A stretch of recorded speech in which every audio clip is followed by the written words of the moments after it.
Selamat malam ya, selamat datang di acara Indigo X Deep Tech Webinar bersama saya Media Sari sebagai pemandu acara kali ini dan narasumber kita Norman Sasono, CTO Dana dan Top 25 Fintech CTO by Financial Technology Report. Dan moderator kali ini ada Rama Ramanda, Software Engineer at Fitloop. Nah, kali ini Rama dan Mas Norman akan berdiskusi tentang Business and Technology Alignment as Engineering Culture Prerequisite, panjang banget jadi aku agak belepotan ya. Nah, sebelum kita mulai, jangan lupa follow dulu Instagram @indigo4nation. Nah, biar lebih gampangnya, buka fitur name tag di Instagram kalian, lalu scan name tag Indigo Creative Nation di layar Cloud X Meeting. Follow juga deeptech.id, biar kalian nggak ketinggalan informasi teknologi terkini. Nah, nanti kita akan ada sesi Q&A, jadi kalian bisa tanya melalui DM Instagram atau nulis di kolom chat, atau berbicara langsung dengan Rama dan Kak Norman melalui fitur Raise Your Hand. Terus, perlu diingat nih, kali ini kita ada door prize saldo link aja, jangan lupa download link aja. Terus nanti untuk lebih jelasnya gimana cara dapat door prize-nya, nanti akan ada Kak Tasya yang akan ngejelasin. Tapi jangan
Halo.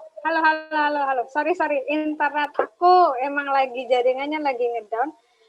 Tadi kita sampai di mana ya? Kak Anggi mungkin bisa bantu aku? Tadi baru opening aja, nyampe topik. Oh, iya. Mohon maaf teman-teman semuanya, ada masalah sama koneksi.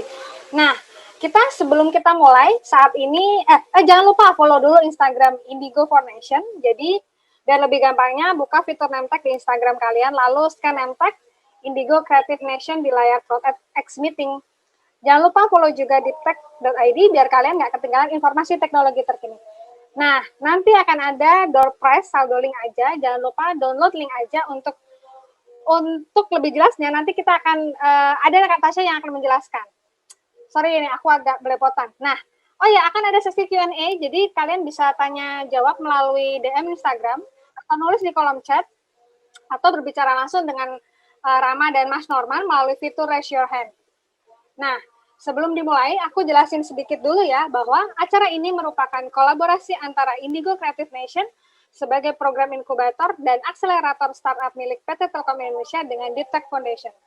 Kami bekerja sama terkait event bertema hacker per 2 bulan sekali sepanjang tahun 2020. Nah, untuk lebih jelasnya kita panggil dulu yuk Kak Heri Farurizal sebagai Digital Startup and Community Engagement untuk opening speech atas nama Indigo Creative Nation. Silakan Kak Heri. Terima kasih Kak Sari. Selamat malam teman-teman semuanya. Assalamualaikum warahmatullahi wabarakatuh. Salam sejahtera untuk kita semua.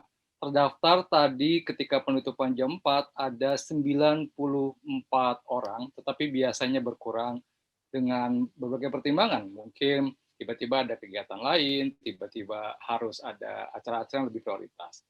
Per hari ini, per jam ini sih baru 35, jadi baru 30% yang join. Semoga mereka bisa menyusul di tengah-tengah acara kita akan dimulai. Baik teman-teman, sebelum saya membahas lebih lanjut apa itu Indigo, kita saksikan terlebih dahulu profil video Indigo berikut ini. Silakan Kamil.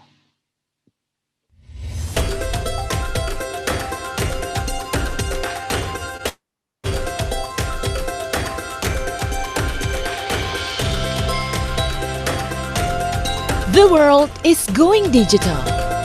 The rapid pace of technological advancement has led us all to the new era of the future.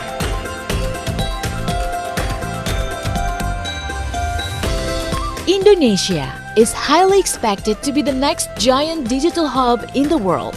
In recent years, Indonesia ranked the 5th largest number of startups in the world. Indigo Creative Nation has been a part of it, from creativity to commerce. Our complete process of the framework consists of revolutionary programs.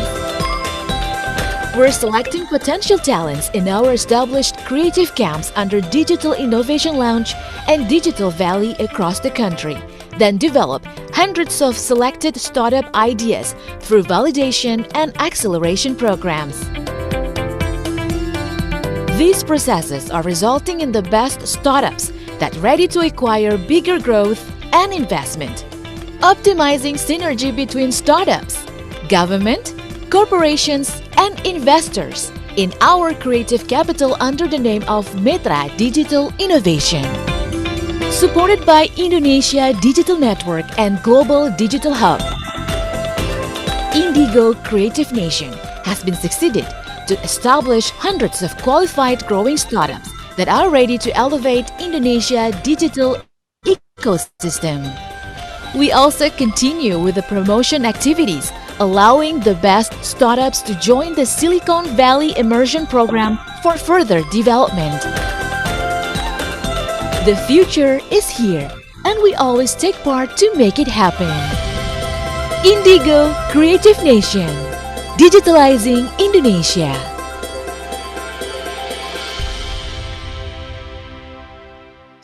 Terima kasih Kak Mirel sudah memutarkan video profil Indigo. Teman-teman, minggu silam tanggal 13 November 2020, Indigo baru saja menutup pendaftaran Indigo Batch 2 2020, di mana kami akhirnya memperoleh 212 startup yang akan mengikuti seleksi inkubator Batch 2 2020. Dan besok, tanggal 20, kami dari tim Indigo Management akan memilih siapakah semifinalis, biasanya 30 dari 212 tersebut. Doakan semoga startup yang bergabung tahun ini merupakan startup yang memberikan solusi untuk teman-teman. Saya akan menjelaskan sedikit tentang apa itu Indigo. Next, Kak Mirel. Oke, Indigo merupakan sebuah inkubator startup milik PT Telkom Indonesia, di mana kami sudah mulai beroperasi sejak tahun 2013. Jadi ini merupakan tahun ke-7 kami sebagai BUMN pertama yang memiliki inkubator startup. Next. Ini merupakan sejarahnya. Sekalipun kami berdiri sejak tahun 2009, tetapi ketika 11 tahun silam kami masih berupa program awarding bagi industri kreatif digital, jadi belum berupa inkubator. Kemudian pada tahun 2013, akhirnya kami memutuskan untuk fokus menjadi inkubator startup dan menjadi BUMN pertama yang memiliki inkubator startup. Next. Kami percaya bahwa untuk membangun digital ekosistem di Indonesia, yang itu akan memberikan impact positif terhadap ekonomi digital Indonesia, perlu 3P. Yang pertama adalah people, yang kedua adalah place, yang ketiga adalah Kamirel, participation. Ini merupakan sebuah singkatan di mana kita perlu memberdayakan people-nya, talent-nya. Maka dari itu kami membangun 17 DILO di 17 titik Indonesia. DILO sendiri merupakan sebuah creative space buat teman-teman SMA, teman-teman mahasiswa yang mau belajar tentang dunia startup, khususnya digital talent yang terkait dengan hustler, hacker, dan juga hipster. Kemudian kami percaya bahwasanya untuk membuat ekosistem digital yang kondusif, maka perlu participation, perlu berkolaborasi. Kami menyingkatnya dengan ABCGM, di mana ini merupakan perpaduan antara akademisi, businessman, community, government, dan juga media. Contohnya, hari ini, event Indigo kerjasama dengan komunitas Deep Tech Foundation. Minggu depan, tanggal berapa? Tanggal 26, kami kerjasama dengan startup lokal. Bulan depan, kami untuk tema hipster kerjasama dengan UXID. Jadi, kami menyadari bahwa untuk membangun Indonesia tidak bisa sendirian, kami juga bekerjasama dengan beberapa komunitas startup. Next. Next, Kamirel.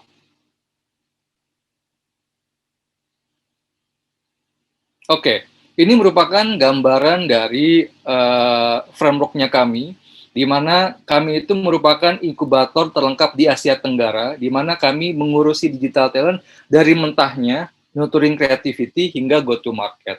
Maka dari itu, Indigo salah satu inkubator yang cukup lebar jangkauannya, karena kami bukan hanya membina startup-nya, tapi juga anak-anak SMA, anak-anak mahasiswa yang masih bersekolah dan juga berkuliah. Itu membuat kami memiliki cakupan yang sangat lebar.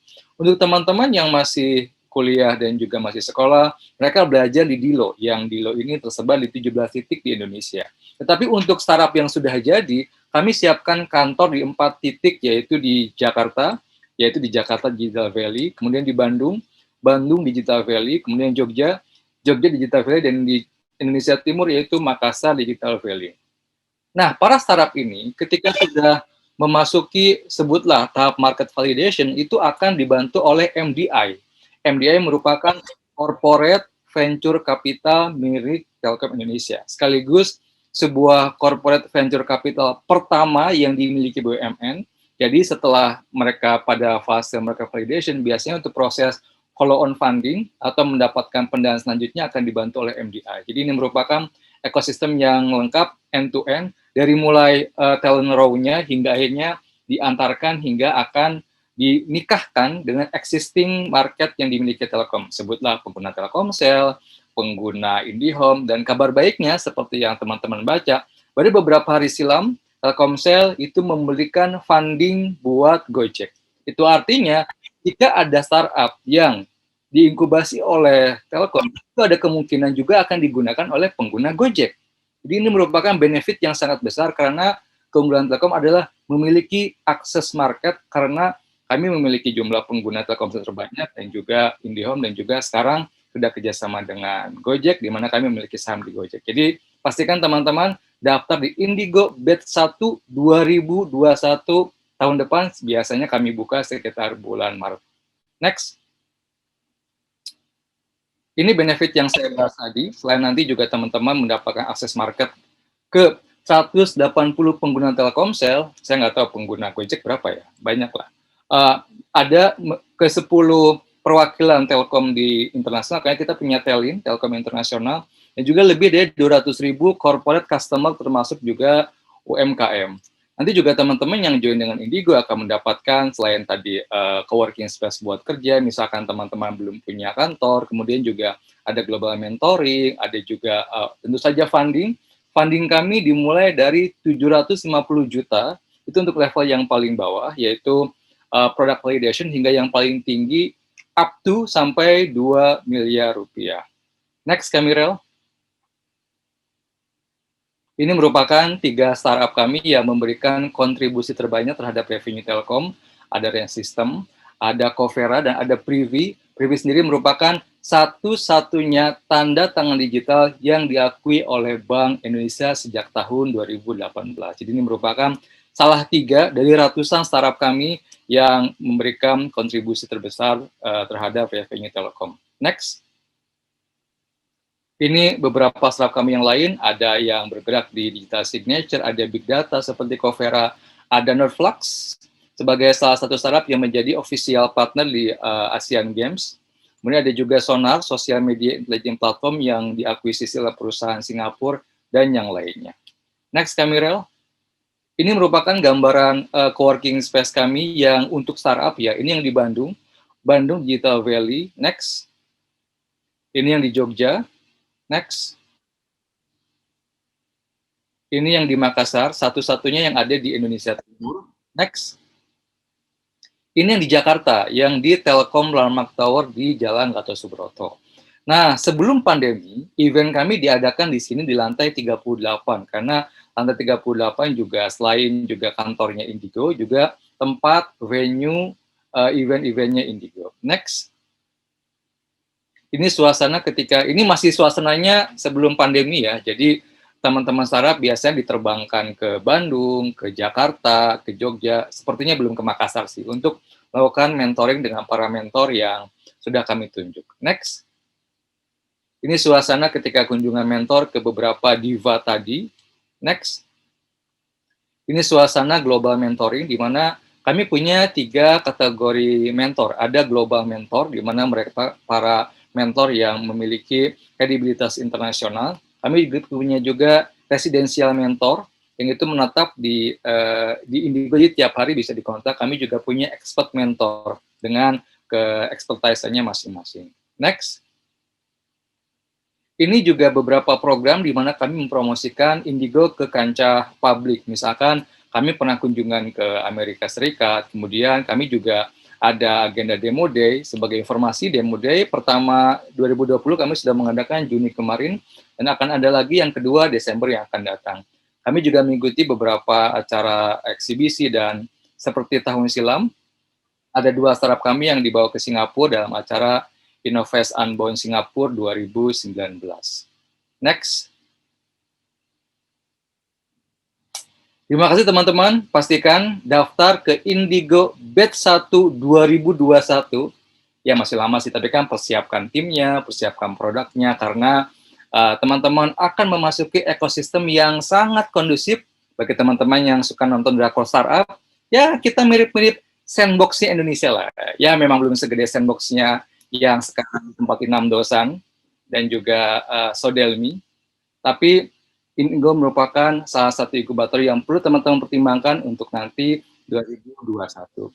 Selamat menikmati sajian dari abang saya, Norman Sasono. Beliau merupakan salah satu dari 25 CTO fintech terbaik di dunia versi The Financial Technology Report. Bagaimanakah wawasannya? Saksikan saja nanti di talkshow-nya yang dibawakan oleh Mas Rama. Saya kembalikan ke Kak Sari, silakan Kak. Terima kasih ya Kak Heri. Wah, keren banget nih. Siapa yang tertarik buat ikutan Indigo di 2021 nanti, jadi bisa siap-siap. Nah, sebelum kita mulai akan ada perwakilan dari Deep Tech Foundation, yaitu Kak Aji yang akan memberikan sambutan. Silakan Kak Aji. Ya, selamat malam. Makasih Sari. Terima kasih Kang Heri. Kita udah diundang kembali buat bekerja sama untuk event ini, gitu ya. Dan terima kasih teman-teman Telkom semuanya dan teman-teman semua yang udah hadir malam ini. Mungkin untuk membuka sedikit aja cerita tentang kami, apa itu Deep Tech Foundation, gitu ya. Jadi Deep Tech Foundation kita didirikan sekitar 2 tahun yang lalu. Awal mulanya kita mengumpulkan para senior leader di bidang teknologi, gitu ya, baik mereka VP Engineering, CTO, atau para software engineer di Indonesia maupun di luar Indonesia, gitu ya. Dan sekarang kita sudah ada anggota sekitar hampir lebih dari 200 orang. Dan rata-rata memang senior developer, gitu ya, software engineer. Tujuan utama kami hanya satu, gitu. Visi utamanya adalah kita itu pengen Indonesia bisa setara di bidang teknologi di Indonesia, gitu ya, dari Sabang sampai Merauke. Kita memiliki pemahaman yang sama tentang dunia teknologi, dan terutama di dunia teknologi informasi, dan kita juga bisa setara di luar, gitu. Jadi Indonesia suatu saat nanti, mimpi kami nggak cuma bisa jadi importir teknologi, tapi kita juga bisa menjadi eksportir teknologi, gitu. Mimpi kami akan banyak produk-produk buatan anak-anak Indonesia yang nantinya mampu mendunia, gitu ya. Jadi kalau tadi Kang Heri bilang ada drakor startup, gitu ya, settingnya di Korea, gitu. Suatu saat nanti kenapa nggak settingnya di Indonesia, gitu? Karena kita sudah menjadi salah satu kiblat pengembangan startup di dunia, gitu. Itu sih, jadi itu mimpi besar kami. Konkretnya kami aktif buat sharing ilmu di Instagram kami. Jadi buat teman-teman yang tertarik banget ke dunia startup, dunia teknologi, gitu ya, silakan follow Instagram kami juga @deeptech.id. Dan juga kita juga aktif buat ngisi beberapa webinar, mengisi beberapa workshop, gitu ya, tentang teknologi, dan baik itu kegiatan kita sendiri maupun bekerjasama dengan pihak lain. Contohnya kayak hari ini bekerjasama dengan Telkom. Jadi itu sih inti utamanya. Mudah-mudahan kita bisa terus berbagi ke teman-teman semua, dan teman-teman juga bisa mendapatkan manfaatnya, hingga suatu saat nanti cita-cita kami bersama dan cita-cita kita bersama bahwa Indonesia bisa menjadi kiblatnya dunia teknologi akan segera terwujud. Gitu. Buat menutup, makasih banyak sekali lagi buat teman-teman Telkom dan teman-teman semua. Selamat malam.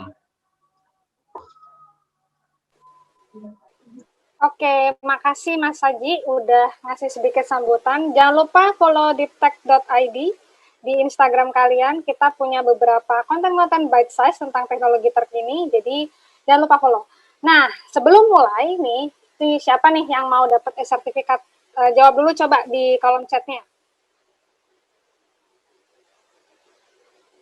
Belum ada ya yang jawab. Pada mau nggak sih? Belum, nggak ada yang mau? Nah, oke. Nah, sebelum dapat sertifikat ini nih, teman-teman, caranya kalian bisa mengisi pretest dulu yang akan dijelaskan oleh Kak Anggi, yaitu Kak Anggi adalah Digital Startup dan Community Engagement PT Telkom Indonesia. Nah, silakan Kak Anggi.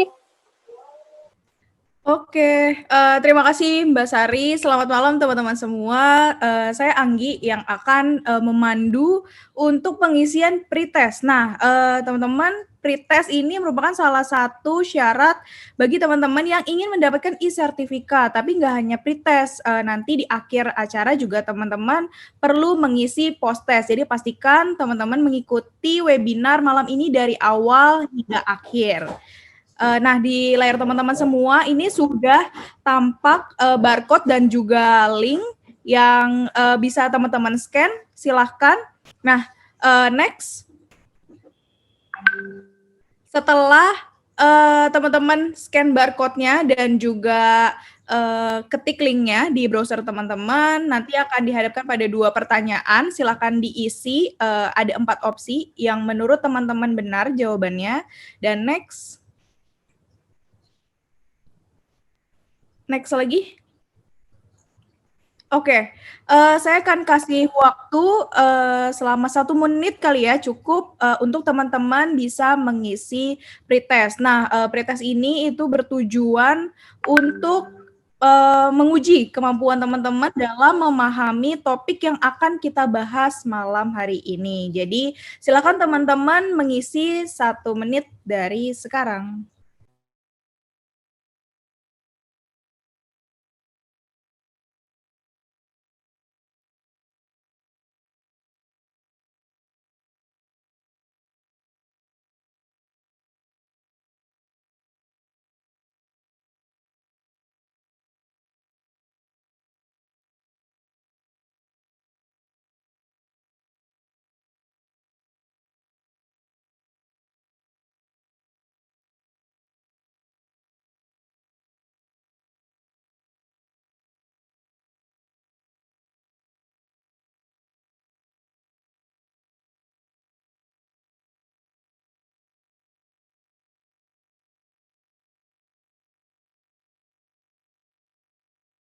Oke teman-teman, sudah 1 menit, mungkin masih ada yang belum sempat mengisi, jadi bisa diisi sekarang, linknya sudah saya taruh juga di kolom chat, dan selamat menikmati webinar, manfaatkan kesempatan kali ini biar bisa ngobrol banyak nih sama Mas Norman. Saya kembalikan ke Kak Sari. Makasih Kak Anggi. Nah, jangan lupa diisi ya pretestnya, nanti juga akan ada post-test biar kalian dapat sertifikat. Nah, udah nggak sabar kan? Udah nggak sabar kan? Oke, tuh sebelum mulai, oh ya, bentar lagi materi sudah akan berlangsung. Jangan lupa download dulu link aja di Play Store untuk dapat door prize dari Telkomsel. Nah, Rama udah siap? Kak Norman udah siap? Siap-siap. Halo. Oke, nah silahkan panggung aku serahkan ke Rama dan Mas Norman. Selama materi berlangsung, teman-teman akses kamera dan mic akan dimatikan ya. Jadi silahkan Rama. Oke, halo, udah kelihatan ya? Ya, halo teman-teman, kenalin nama gue Rama dari software engineer dari Fitloop. Nah, kalau tentang gue nggak usah lah ya. Kita fokus aja nih ke Mas Norman. Nah, kita kedatangan narasumber CTO dari Dana Indonesia. Nah, Mas Norman, halo Mas. Halo, selamat malam Rama. Halo Mas Norman. Mas Norman, sebelumnya nih, pertama ya, selamat dulu ya Mas ya, telah terpilih menjadi salah satu dari top 25 CTO, Fintech CTO. Oh, terima kasih. Nah, ini penasaran nih Mas. sebelum kita mulai tentang bisnis dan teknologi alignment ini, ya penasaran dulu Mas. Kok bisa gitu Mas? Bisa jadi salah satu dari top 25 fintech CTO.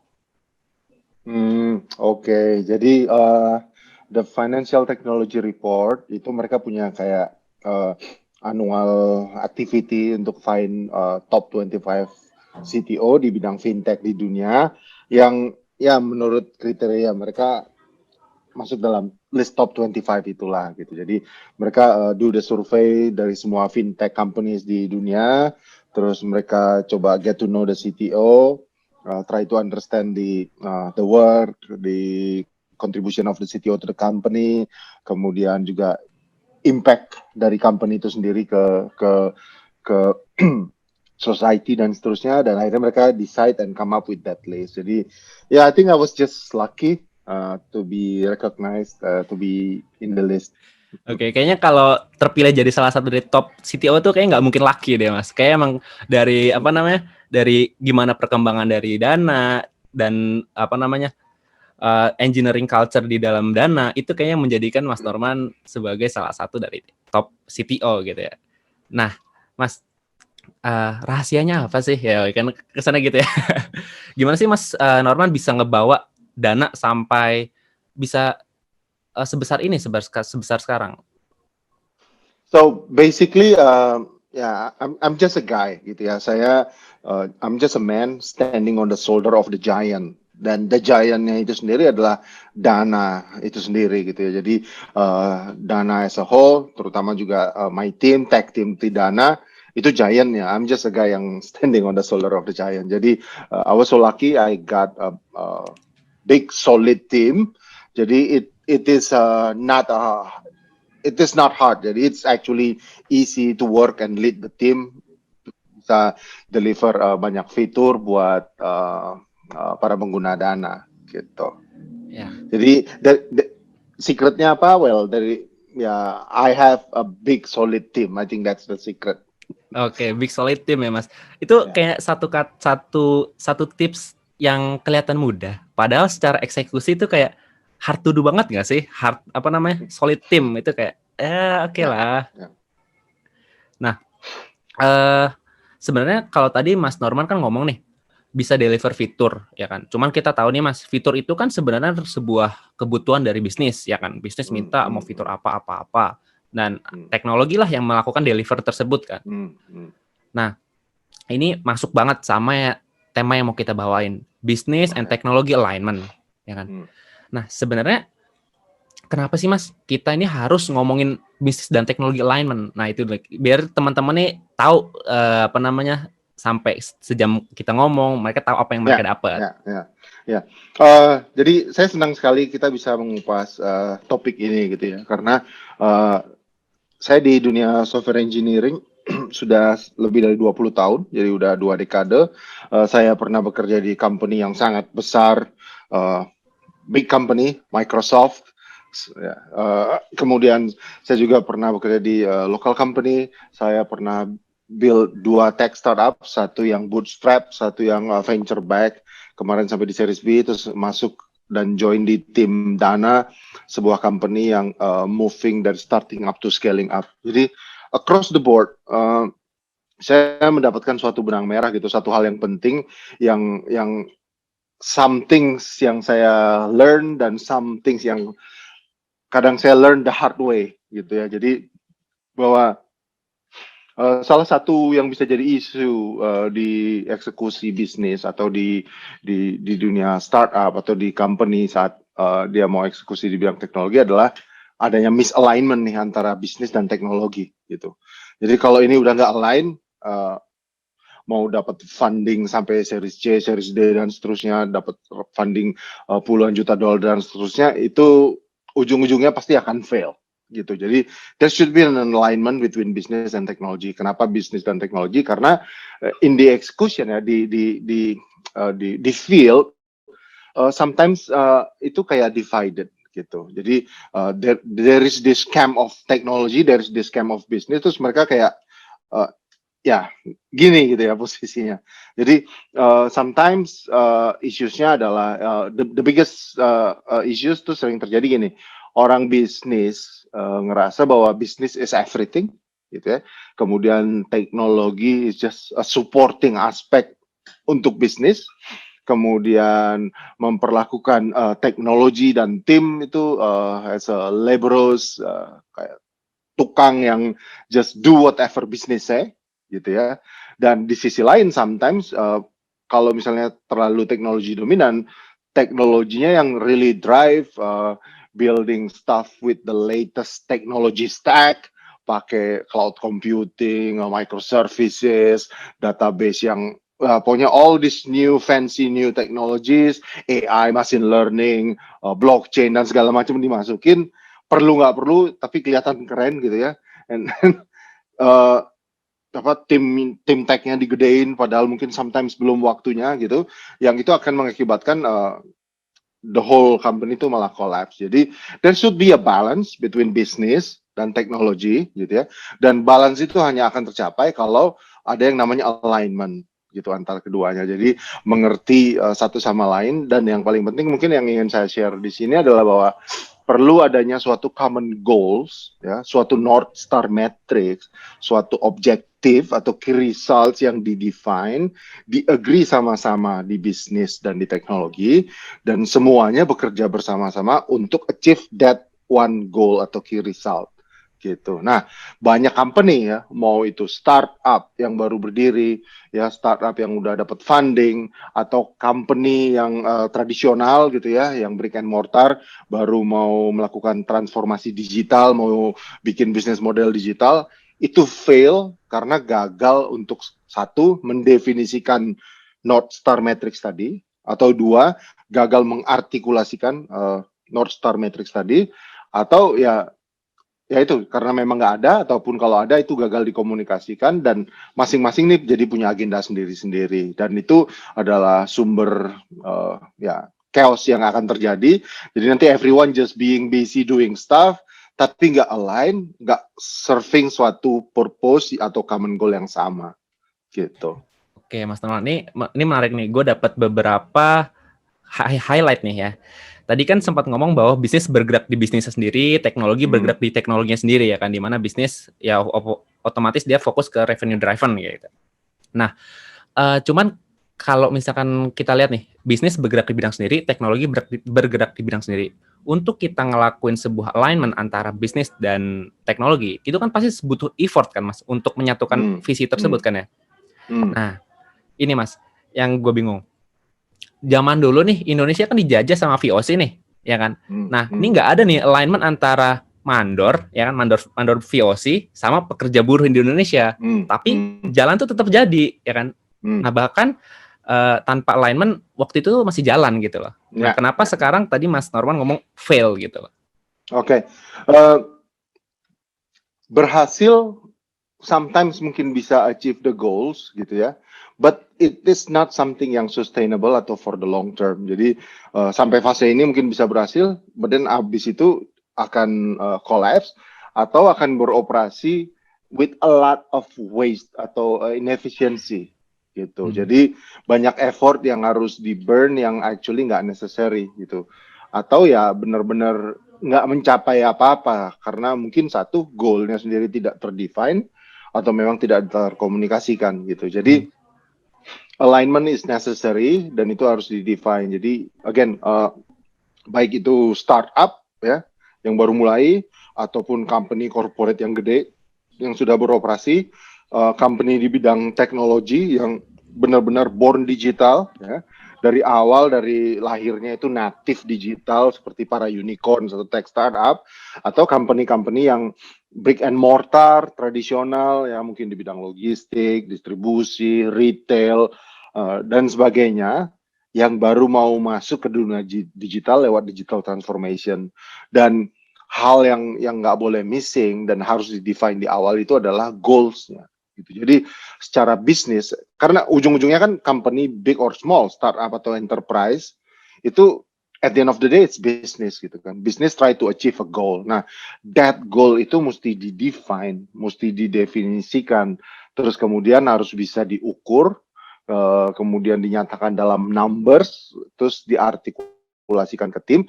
Jadi every effort every decision making, every action yang dilakukan di company itu, gitu ya, untuk serve that goal, gitu. Jadi itu jadi kayak kompasnya company, gitu. Jadi how to create the alignment is to define a common goal sama-sama. I will give you an illustration deh, gini ya. Jadi paling gampang take example the company yang I work for now, gitu. Dana. Let's talk about Dana. Kita bicara problem definition-nya dulu, gitu. Jadi problem definition-nya apa sih sampai Dana perlu ada, lahir, dan bikin kita punya platform payment, gitu ya. Termasuk juga mungkin ini yang dilakukan oleh teman-teman OVO, GoPay maupun Link Aja, gitu ya. Jadi I think it's the same problem statement. Jadi Indonesia tuh ada 270 juta orang, oke? Dari 270 juta orang yang bankable, yang mendapatkan financial services itu some report say below 100 million, cuma di bawah 100 juta. Padahal mungkin financial institution atau banks yang sudah beroperasi puluhan tahun di Indonesia, itu ada banyak banget. Tapi kenapa all these decades cuma bisa reach less than 100 million, padahal kita punya 270 juta orang, gitu. Nah, yang terjadi, itu adalah, ya memang, the way operation seperti itu hanya bisa reach that many users. Nah, di sisi lain, kita dapat data bahwa ada 180 juta orang Indonesia connected to mobile internet, gitu.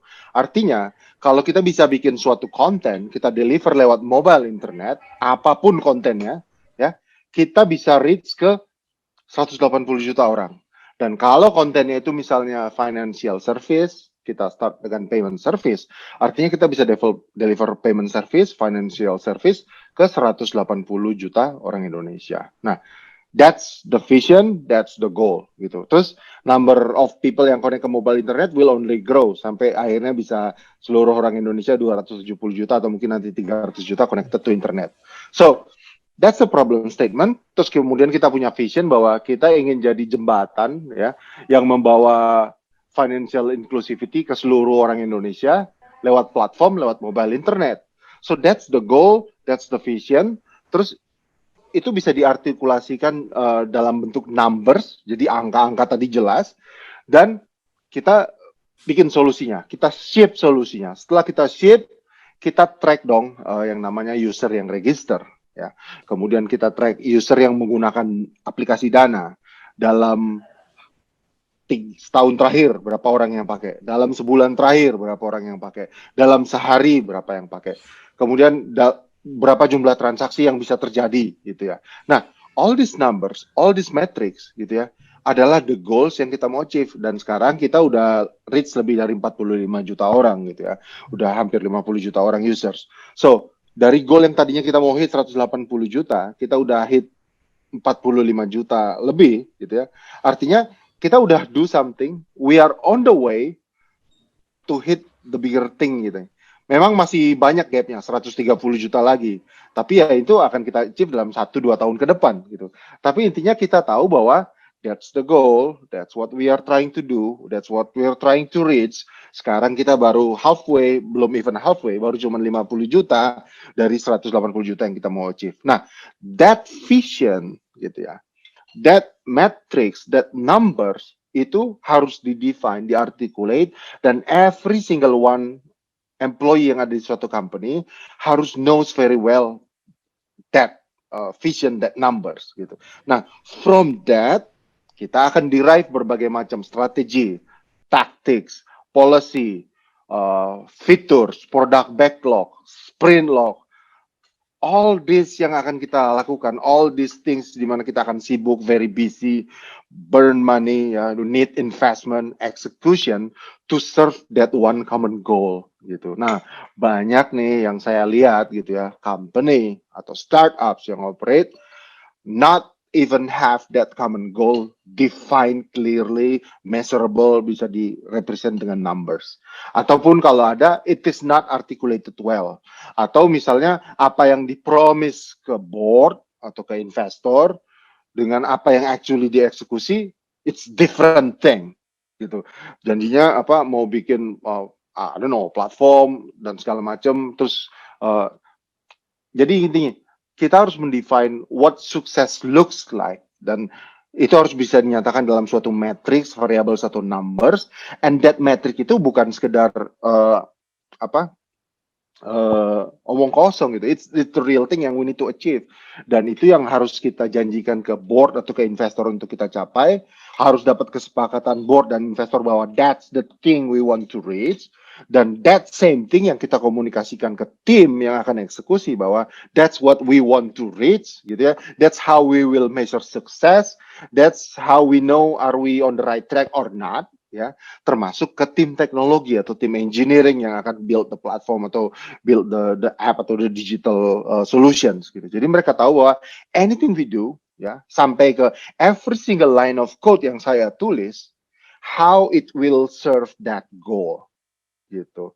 Jadi kalau kayak misalnya di tim saya di Dana, ya we know very well gitu. Kalau misalnya teman-teman developer di sana nulis satu line of code itu bisa make 50 million people happy atau make 50 million pissed off gitu. Nah, artinya everything we do akan serve that purpose, that goal. Hal yang simple. Saya kasih example misalnya, kan kita fitur banyak banget nih yang mau kita bikin ya. Banyak banget yang mau dibikin, kita punya product backlog. Tapi kita akan eksekusi mungkin every couple of week dalam satu sprint, dan kita akan pilih fitur mana yang masuk ke sprint log. How do we define fitur mana yang masuk ke sprint log? Gitu. Nah, if the company doesn't have that compass, doesn't have that common goals yang akan jadi alignment antara bisnis dan teknologi, termasuk juga ke board ataupun investor, ya yang confusing how to define product backlog mana yang masuk ke sprint log gitu. Kadang-kadang mungkin di-decide oleh the CEO atau the founder atau the C-level gitu ya.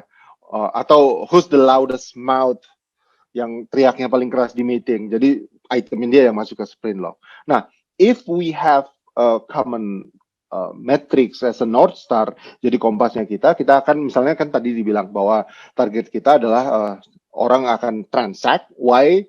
Karena kalau orang transact, dia akan jadi active users, dan kalau dia jadi active users, ya that's the numbers yang we want to look at gitu. Jadi active users annual ataupun monthly ataupun daily gitu ya. Jadi let's say monthly. Nah, akhirnya kita akan bikin dan pilih fitur-fitur mana gitu ya yang ada di product backlog kita yang bisa kita estimate untuk deliver the most transaction atau the most active users. Jadi kita akan pilih dari situ. Beda ceritanya misalnya North Star metriknya adalah mungkin let's say to maximize revenue atau margin dari transaksi yang terjadi. Fokusnya akan totally change. Fokusnya akan lebih lihat bahwa oke, mana transaksi yang ticket size-nya, purchase itemnya, value-nya gede karena margin itu dari percentage dari value gitu. Jadi the focus, the change can be very different depends on what actually we're trying to do gitu. Nah, kalau udah bisa kita define mana yang masuk ke sprint log, ya udah tim akan eksekusi, kerjakan itu dan itu di ship. Terus nanti kita lihat resultnya, habis itu di ship, itu sesuai yang dijanjikan nggak, bisa deliver transaction, active user sesuai yang di-expect atau enggak. Terus next sprint, we do the same exercise. Nah, jadi kita punya that guidance gitu. Without the goals, without that common North Star yang di-agree sama-sama, without that compass, tim akan chaos gitu. Jadi nggak punya direction, mau bikin fitur apa, apakah berdasarkan user request, dan seterusnya gitu. Jadi, one should have that one North Star goal, di-define clearly, bisa di-measure, bisa dinyatakan dengan number, itu di-approve, dapat blessing dari board atau investor, tim manajemen really understand that, itu di-cascade down, dikomunikasikan very well ke tim, termasuk tim teknologi. Dan tim teknologi juga setelah barang di-ship, running di production, di operations, kita akan berusaha sekuat tenaga jaga SLA-nya supaya tinggi misalnya, supaya nggak ada downtime. Why? Karena kalau SLA-nya tinggi, nggak ada downtime ya, the more chance users will do transactions. Kalau nggak ada downtime, nggak ada error, nggak ada problem, users akan happy. Dia akan punya tendensi untuk do more transactions in the future. Jadi all the effort untuk jagain SLA gitu ya. Kemudian kita juga eksekusi all this operation thing adalah dalam rangka untuk serve that goal lagi gitu.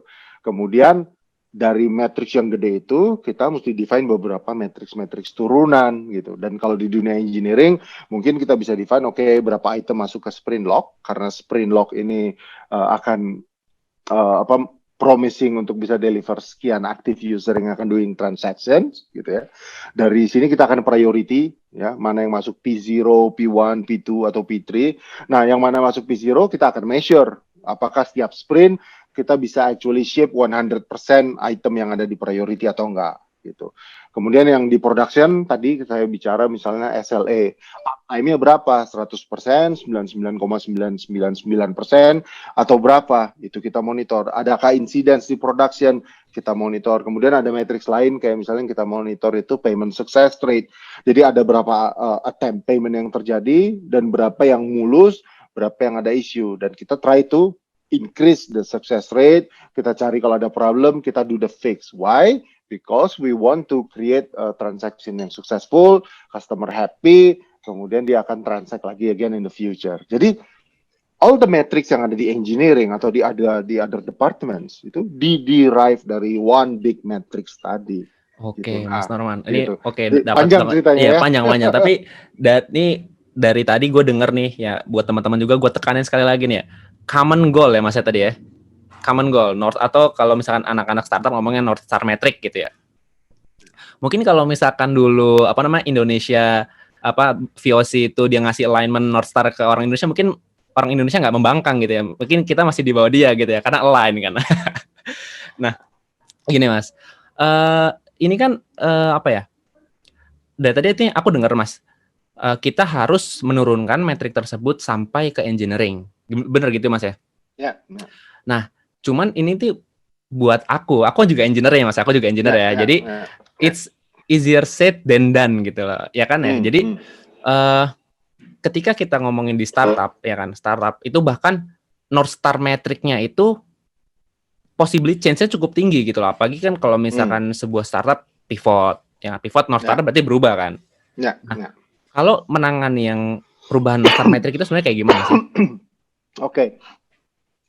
Kan we have that cycle ya, mulai dari ideation di awal saat kita mungkin see suatu problem, terus kemudian kita think bahwa there's a market opportunity kalau kita bisa solve that problem with our solution gitu ya. Terus kita mulai doing initial design thinking phase gitu ya. Kemudian akhirnya kita masuk ke itu kan gambar picture besarnya, kemudian kita mengerucut masuk ke lean startup phase, di mana kita doing yang namanya, kita come up with that hypothesis gitu ya. Hypothesis itu mesti kita nyatakan dengan that North Star tadi, terus kemudian kita try to build, kita measure, kita learn gitu ya. Nah, di dalam cycle itu ada lagi yang namanya agile cycle atau the scrum cycle yang actually build and ship this thing gitu ya. Terus nanti ada turun lagi kalau makin mengerucut di dalamnya adalah masalah rilisnya, CI/CD, DevOps dan seterusnya.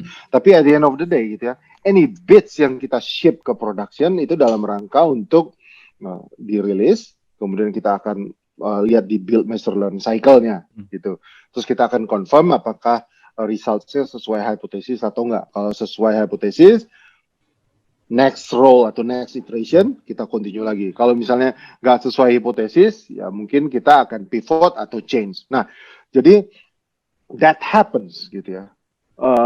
But you need to be aware bahwa yang tadi saya bilang, jadi disregard kita nanti eventually akan pivot atau enggak. Tapi that North Star must be defined, well defined, clearly defined, must be represented into a numbers yang bisa kita measure dan kita bisa, kan tadi ada istilahnya ya, build, measure, learn gitu. Jadi kita mesti measure gitu, apakah number of transaction-nya sesuai dengan yang kita expected, apakah registered users dan active users-nya sesuai dengan yang kita expected. Kalau iya kita continue, kalau enggak we ask why gitu. Before we actually change bahwa okay, we want to do something else instead gitu ya. Nah, so kalau misalnya hasil dari build, measure, learn-nya confirming bahwa it's not a good idea atau it's definitely will not work, ya di dunia startup kan mantranya if we have to fail, let's fail fast gitu, let's kill it. Iya, betul. Tapi how do you know if you are succeeding atau you are failing if you don't have that metrics? gitu. Oke, ya, Jadi masuk. you should have that matrix dulu, define clearly numbers, terus kita execute, terus kita lihat kita achieve the target atau enggak. Kalau misalnya kita achieve the target, oke, kita continue. Kalau nggak achieve the target, we ask why we did not achieve the target. Was it an execution issue atau was it a hypothesis issue gitu. Jadi before you just easily make the decision to pivot, terus jangan sampai juga misalnya habis pivot, you cannot atau nggak define that matrix lagi, nggak di-represent as a variable yang measurable dan bisa di-quantify. Jadi, ya, you cannot tell, gitu ya. Kalau you cannot define clearly that matrix, you cannot define that North Star, you cannot measure it, ya, you cannot quantify it, ya, you don't know whether your execution itu proving your hypothesis atau contradicting your hypothesis gitu. Jadi disregard if you want to continue your build, measure, learn cycle atau you want to I want to change my mind, I want to pivot. Yeah. You need that decision making kan. How you can make that decision to continue atau to pivot. Ya. Check that matrix, check that number. Betul. Ini oke, berarti kalau misalkan masalah kayak gitu, emang kita harus mencoba kan, harus dicoba dan dites, dan kita belajar dari sana. Apakah memang kita menuju ke arah yang benar ya? Nah, exactly. Nah, oke, ini yang kalau itu aku clear banget nih, Mas. Nah, terus tadi dapat PR banget dari Mas Norman ya. Kan kita harus harus meng-align-kan anak-anak engineering nih, ya kan? Yang terus metrik tadi dibikin, North Star tadi dibikin punya metrik yang bisa diukur, ya kan? Nah, cuma kan tuh PR banget untuk seorang business side kan. Nah, sebenarnya how Mas kita bagaimana seorang mungkin engineering lead ataupun dari bisnis itu mentransferkan knowledge dan product ownership itu terhadap seorang engineer gitu loh. How? Oke. Ya. Jadi sebenarnya kalau di level field atau di level execution mungkin it's not just that two side antara bisnis dan teknologi atau engineering gitu. Ada satu group of people yang doing a certain role yang kinda amphibious gitu. Dia jadi kayak amfibi, dia kinda business, kinda tech juga. Jadi dia interfacing the two world dan teman-teman di sini biasanya disebut product managers atau product owner gitu ya, atau the product guys, orang yang mendefine atau mendesain produk gitu ya, kemudian untuk dibuild oleh engineer terus dicocokin. Jadi dia act sometimes like a proxy between engineering dan business. Tapi actually mungkin ya our hypothesis yang we have is that maybe the better model is to have that triangle sih. Jadi ada bisnis, produk, dan teknologi. Jadi jangan really rely on produk untuk jadi just that interface. Nah, the point is how to translate this to engineering is that yang tadi. Jadi once you have that North Star metric clearly defined, measurable and quantifiable, it needs to be transparent, articulated, everyone understand that vision into that matrix gitu. Semua ngerti. Nah, setelah itu bisnis misalnya mau eksekusi, ya kita mau bikin fitur untuk tap sekian banyak users, atau kita mau bikin campaign atau mau bikin promo untuk tap sekian banyak users dan seterusnya. Itu akan diarticulate sebagai product backlog, terus kita masukin sebagai sprint log, terus tim engineering akan build dan execute. Nanti kan dapat results-nya tuh. Nah, itu harus dijadiin feedback loop lagi. Jadi, kita akan prove apakah benar fitur-fitur yang udah kita ship, yang menjanjikan sekian banyak transaction atau active users, benar-benar deliver seperti yang diestimasi atau enggak. Kalau misalnya enggak, what went wrong? Kalau iya, that is great. Nah, jadi teman-teman di engineering itu juga tahu bahwa anything yang I write, any lines of code yang I write, ya, any bits yang kita package dan dideploy oleh tim DevOps atau SRE ke production, itu akan result business outcomes berupa berapa transaction, berapa user, dan seterusnya. Jadi engineers tuh have that ownership karena dia tahu anything yang I do, ya, will move that needle, will move that matrix, will move the numbers of transaction, will move the numbers of active users. Jadi they know very well bahwa apa yang mereka bikin itu not become a waste. Banyak organisasi ya, startup ataupun corporate, tim developer atau engineeringnya tuh morally degrades atau demotivated karena they don't even know what they build itu actually impacting the business or not gitu. Karena dia nggak tahu, dia just like merasa kayak tukang yang just dikasih kerjaan, dikasih deadline, mesti ship gitu ya, nggak boleh ada bugs dan seterusnya, tapi dia nggak tahu apa yang dia bikin ada resultnya nggak buat company gitu. Terus ada impactnya nggak? Nah, kalau misalnya that numbers, that result is transparent, dan kemudian semua matrix turunan dari matrix tadi itu juga kita monitor sebagai health check, si engineers tuh akan bisa tahu anything yang I do, anything yang I build akan impacting to that North Star. How it will impact that North Star gitu. Mana yang directly impact, mana yang indirectly impact. Jadi misalnya ya numbers of percentage of sprint log yang kita ship, kemudian number of unit test coverage, number of passing test coverage saat kita doing CI/CD, terus SLA di lapangan, payment success rate. Jadi all these metrics, kalau angka-angkanya bagus, ya logikanya mestinya there will be more users yang akan doing transactions, gitu.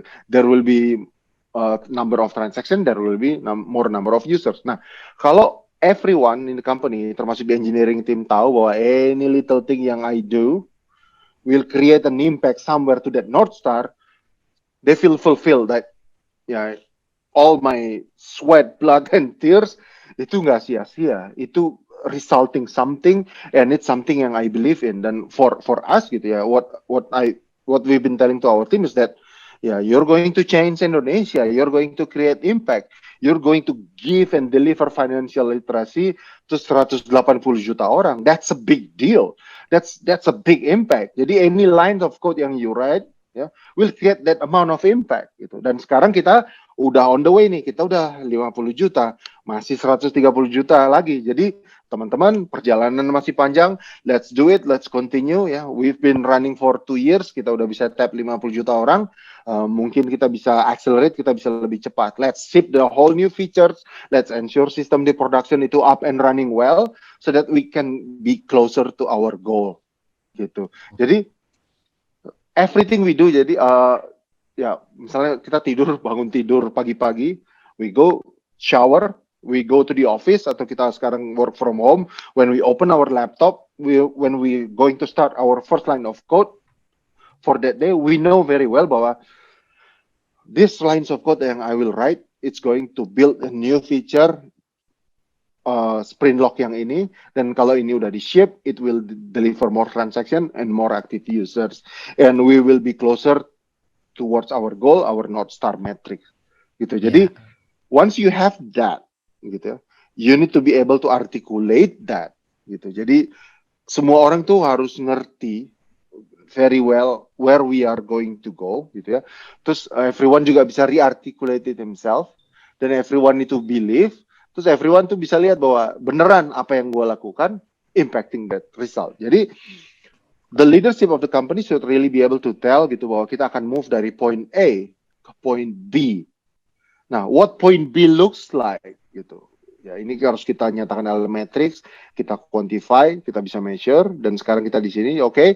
Nah, sekarang everything yang kita buat harus menuju ke situ, dan kita harus bisa measure every little step sampai akhirnya kita sampai di point B gitu. Nah, jadi what it takes is that North Star metrics again, that quantifiable, that measurable, that articulation, that transparency, and create the beliefs in the team. Nah, once it is there, gitu ya, all the engineering practices, the daily Scrum, the CI/CD, DevOps best practice, it's just mechanic.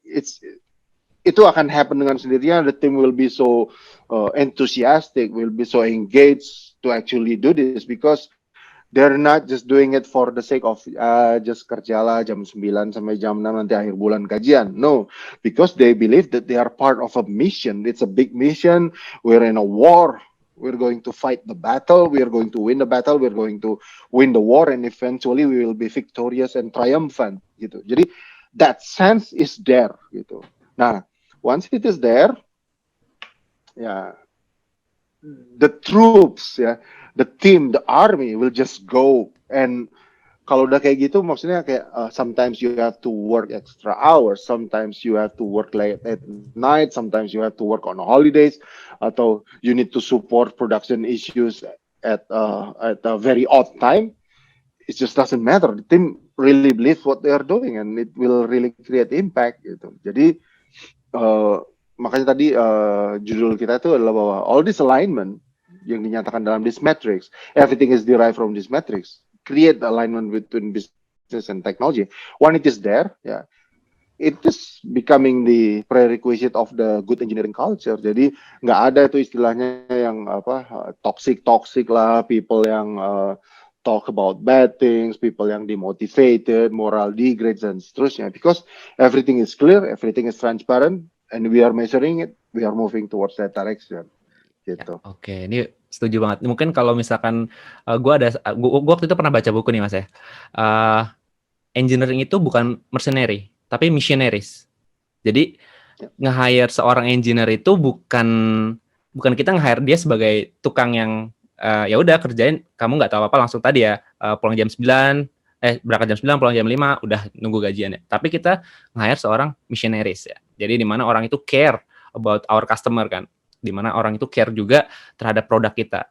Ini mungkin kalau misalkan teman-teman pernah pada nonton drama Korea yang startup itu yang lagi hits itu gini.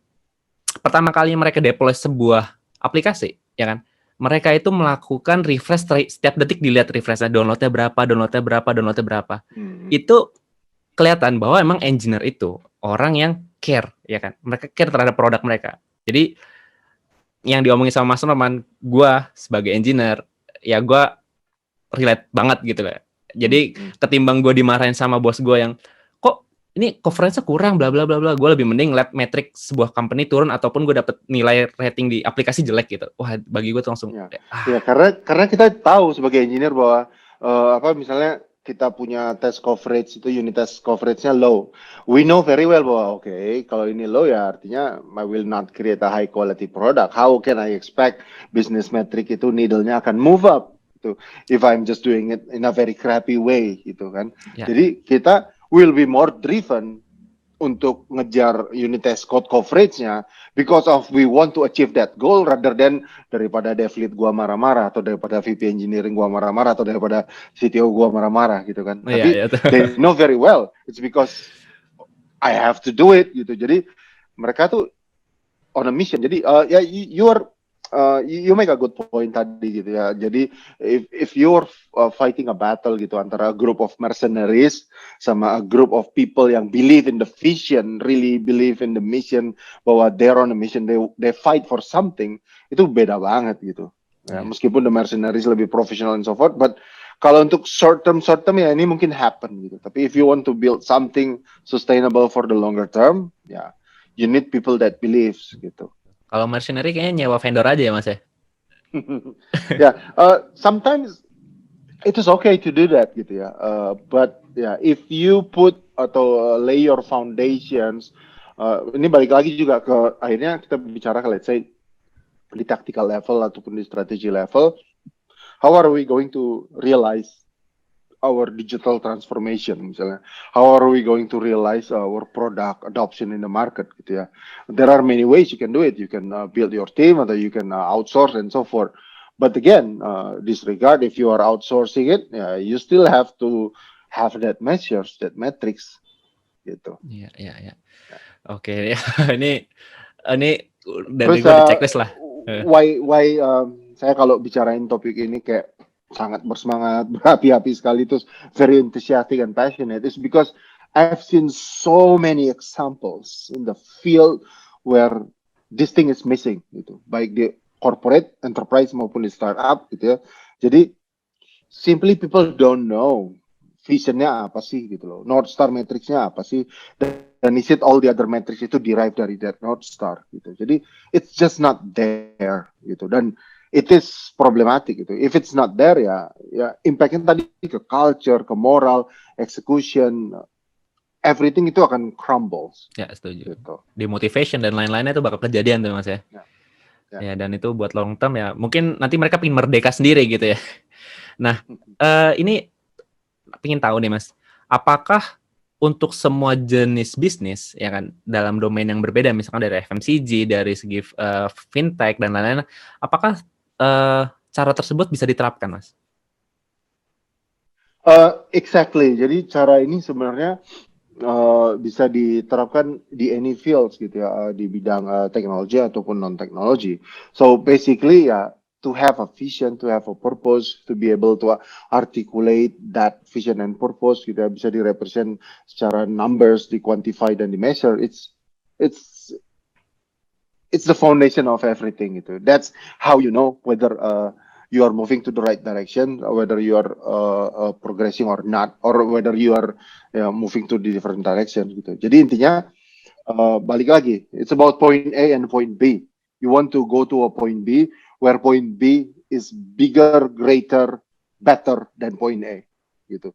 Nah, how do you know it's bigger, better, and greater gitu ya? You need to articulate this gitu. Jadi kita tahu bahwa oke, sekarang we are in point A, it sucks. We want to go to point B because it's awesome gitu. Now, what we need to do to go to the awesome from the suck gitu. Nah, that's what we need to do. We need to build features, we need to ship products, we need to execute infra as a code, CI/CD, DevOps, canary release, blue-green deployment, and all that towards that goal gitu. Jadi have that sense of purpose. Nah, ya mau di bidang FMCG, mau di bidang retail or anything, it's like that. Dan I give you an analogy gitu juga bahwa misalnya kalau misalnya di pabrik mobil gitu kan ya the business is business, engineering ya yang desain mobil, terus ada manufacturing yang produce that mobil gitu. Sedangkan kalau di perusahaan tech startup atau digital ya kebetulan aja produknya itu adalah digital bukan mobil gitu. Tapi at the end of the day it's the same gitu. How are you going to optimize everything towards that goal? Jadi kalau kita balik lagi ke topik kita about alignment, ya, alignment can happen if there is that North Star matrix. Ya, ya.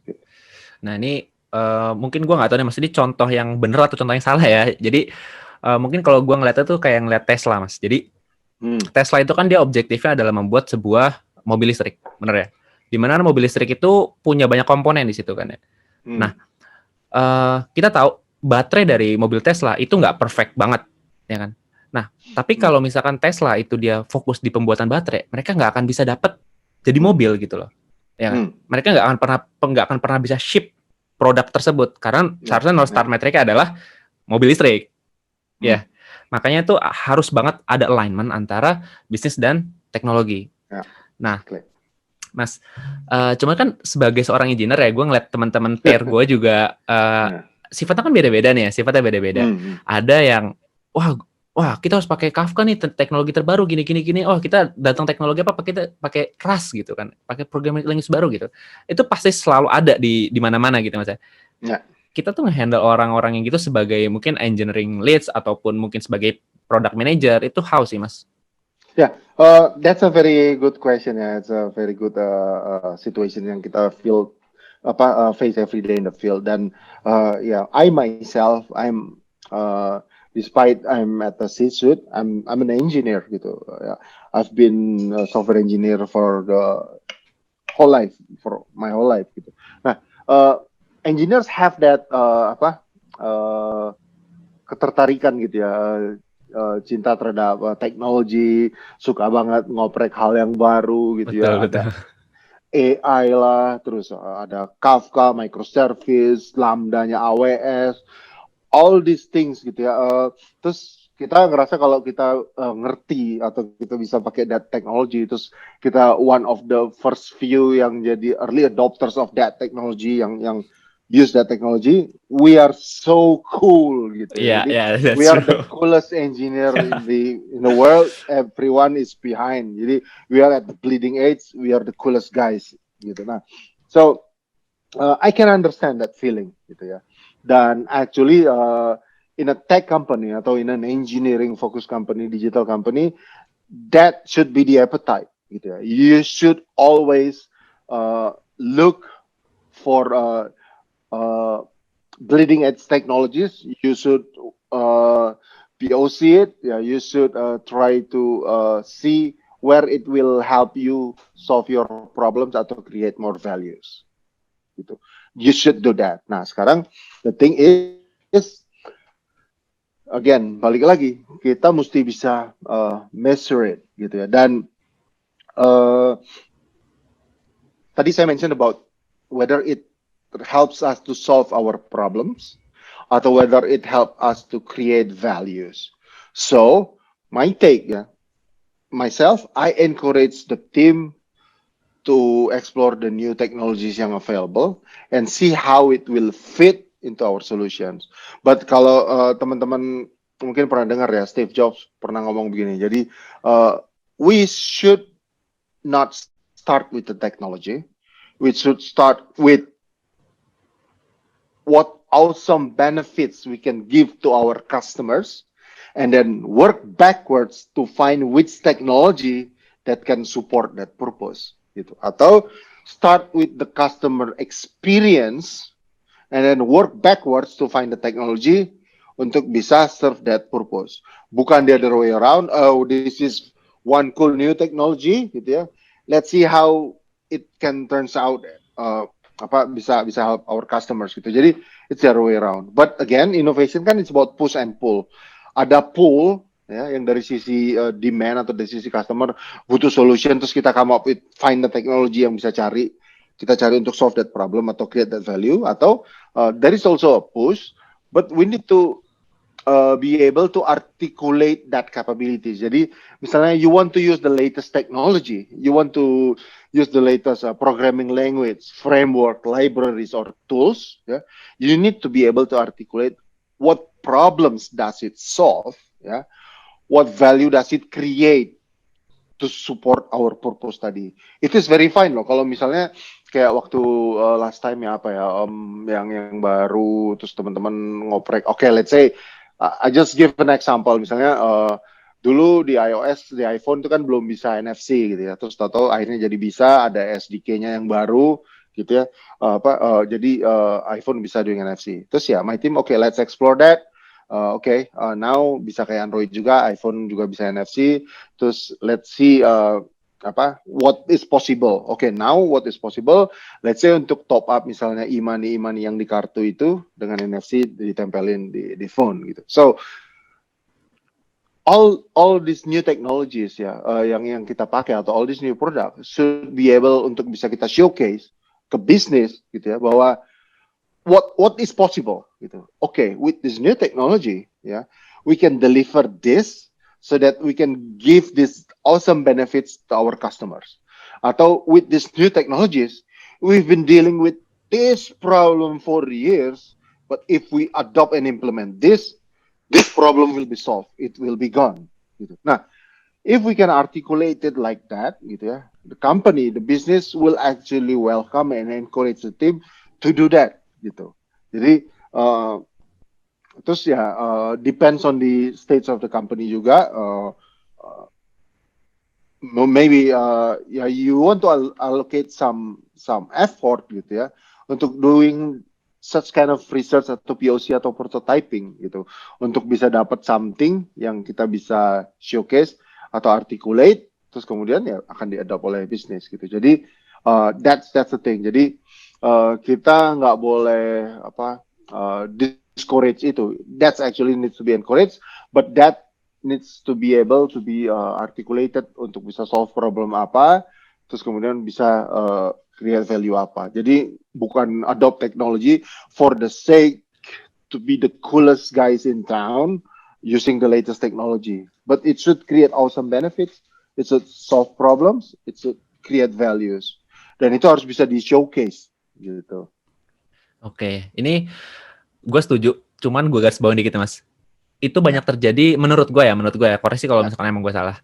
Banyak terjadi di native born tech company, ya kan. Cuman kalau misalkan gue ngeliat dari sudut pandang korporasi yang sudah berdiri puluhan tahun, ya kan.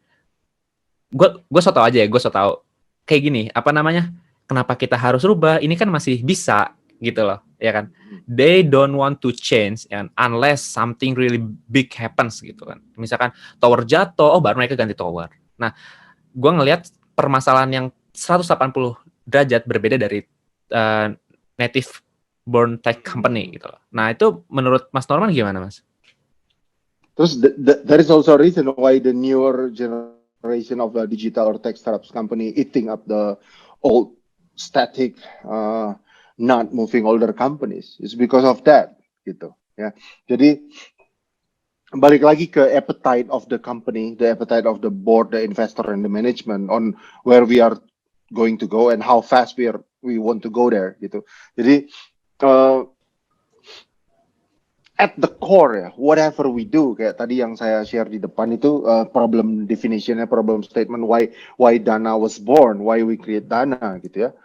We have a problem definition. Nah, ujung-ujungnya whatever we do, company apapun di dunia, gitu ya, perusahaan apapun di dunia, ujung-ujungnya itu mau solve problems. Jadi ada customer yang face problem, terus kita come up with solution untuk solve that problems, ya. Terus kemudian kita monetize dari situ, gitu. Nah, that problems itu adalah something yang cry out for solution, gitu. Nah, kalau misalnya ada problem, artinya kita harus excited, ya, karena itu something yang jadi prekursor untuk suatu solution untuk happen. Tapi saat nggak ada problem, saat everything is good, gitu ya, we should actually create problems, gitu. We should shake things up, gitu. Why? Karena dari situ kita akan mikir untuk come up with solution. I give you an example ya. Ada company yang punya have that mindset, gitu, kayak yang tadi Rama bilang bahwa yeah, everything is good. Nothing's to be changed, nggak usah lah introduce all these new technologies, new capabilities. Everything is good, everything is fine. Ya nggak apa-apa. Nothing is wrong with that. It's up to them to do that. But you're competing in the market, and the other guys, they improve, and they will kill you, gitu. So balik lagi kayak appetite-nya company or the management. Nah, I give you an example gini. Kita punya app, kita bikin, kita ship. App kita itu performance-nya saat user klik suatu button, ya, responsnya tuh response time-nya 7 second, 7,2 second, 6 second, 6,5 second, dan seterusnya. Agak lama gitu. Terus akhirnya ya kita bikin suatu matrix untuk ngukur bahwa seluruh button di app kita kalau diklik, responnya harus dalam 5 second. Wah, akhirnya tim engineer-nya mikir kan, wah, create a new algorithm, create new data structure, reduce the page size. Wah, doing a lot of effort, dan akhirnya bisa create the new system, new app, di ship. Bener, performance-nya 4,8, 4,7, 4,6, 4,5. Jadi bagus kan, jadi good. Terus setelah udah meet that goal, terus ya, you can stop there, gitu. It is fine, nggak apa-apa, gitu. Ya. Nah, what I said kalau misalnya udah nggak ada problem, kalau tadi kan artinya ada problem ya, aplikasi kita sekitar 6-7 detik, ya, reality, tapi expectation-nya 5 second. So there is a gap antara reality dan expectation. Jadi definisi dari problem itu adalah kalau ada gap antara ekspektasi dan reality. So antara 7 second dan 6 second reality dan expectation 5 second, there is a gap. So you come up with whatever solution, adopt new technology as necessary, ya, mau pakai AI or whatever gitu ya. Pokoknya akhirnya kita bisa solve that problem, everything below 5 seconds. So everything meets the expectation, you don't have problem anymore, gitu kan. Now what you need to do is to create problem. What do I mean by create problem? Increase the standards, increase the expectation. Sekarang set expectation-nya adalah 3 second. All of a sudden, everything yang tadi 4,5, 4,6, 4,7 is good, it's green, it's awesome. All of a sudden, semua jadi problematik kan. Jadi, realitinya nggak sesuai expectation. Expectation-nya sekarang adalah 3 second. Sementara realitinya 4,5, 4,8. Jadi, what we need to do? Yeah, we have a problem. So we need to solve this problem. We need to create a solution. We need to look at the algorithm. Maybe we need to look at other framework yang mungkin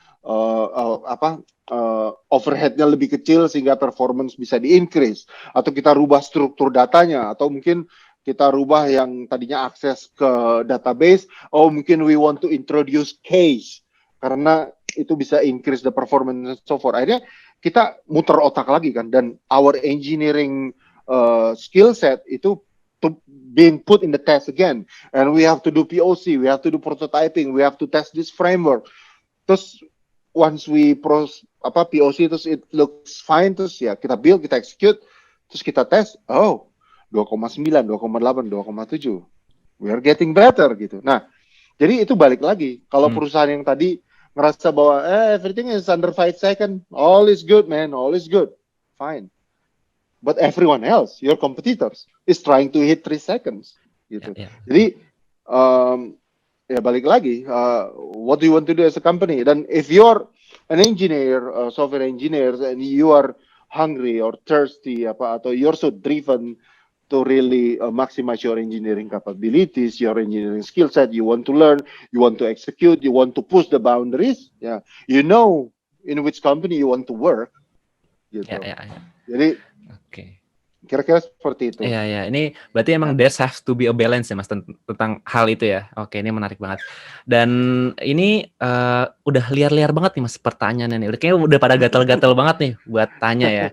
Oke, mungkin ya kita pilih aja nih Mas. Go ahead, saya mau isi water lagi. Oke, boleh. I'm still around. Oke, sure. I can still hear you. Ya, mulai dari mana ya pertanyaannya enaknya? Tadi yang Oke, jadi sekarang teman-teman secara official akan dibuka sesi pertanyaannya. Oke, jadi mulai dari yang raise hand dulu ya. Kalau mau bertanya silakan raise hand, nanti akan dipersilahkan. Wah, ini nih, ada yang paling cepat nih.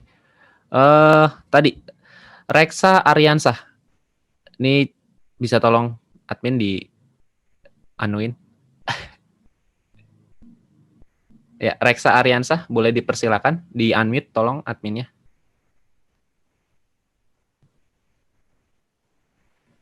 Assalamualaikum warahmatullahi wabarakatuh. Ya, waalaikumsalam. Misalnya kan tadi kita udah bahas tentang goal segala macam ya. Ada pertanyaannya kayak gini sih Mas. Kebetulan project saya tuh sekarang skalanya gede, nasional gitu. Dan kita nggak bisa measure gitu bahwa kan kalau untuk startup kan kita bisa per batch ya, ada batch. Kita bisa analisis dari feedback gitu, dapat measure. Tapi kalau misalnya targetnya misalnya untuk 1 kali jalan dan itu sasarannya gede gitu, nasional, dan kita kerja sama vendor yang lain yang walaupun goals kita punya goals, tapi kadang gimana kita deliver gitu ke si vendor kita bahwa target kita tuh gede, terus target kita nasional, dan kalau ini gagal itu kena ke semuanya gitu. Dan gimana kita ngaturnya gitu biar line-nya tuh sama gitu antara walaupun kita sebenarnya perusahaan saya bukan di tech business tapi lebih ke pharmaceutical gitu, dan kita pengen biar bisa align gitu Mas. Kan kalau misalnya dan kita pengennya sekali jalan gitu, dan kan kalau yang Mas jelasin dari tadi kan mungkin ada dapat feedback dari measure dari tiap batch, jadi orang bisa lihat, tapi kan kalau dalam sekali jalan itu gimana gitu. Oke. Thank you. It's a good question. Ya. Dan tiap company, tiap situation juga mungkin it's very different. Jadi challenge-nya juga akan different dan nggak bisa diberlakukan sama. But I think what we need to do is somehow harus ada kayak scoping ya, atau phase of deliveries. Karena misalnya terus balik lagi ke execution dan methodologies gitu. Jadi why there is waterfall and why in most cases waterfall is failing. Why people come up with agile, scrum dan kawan-kawan. Why is that gitu ya? There should be a learning gitu. Why something work, why something does not work gitu. Dan kalau misalnya kita harus end up di situation yang maybe it's not the ideal situation, but still we need to have that North Star. We need to be able to quantify that. Itu kalau saya mau bikin analogi, our goal is big. Yeah, we want to give financial literacy ke 180 juta orang Indonesia. Yeah, we can just go hit sembunyi di dalam gua somewhere and build the app, build all the features, terus all of a sudden ship, terus expect 180 juta orang akan pakai, atau kita bisa build sedikit-sedikit ya, ship fitur by fitur, usernya naik 10 juta, 20, 30, 40, 50 juta dan seterusnya.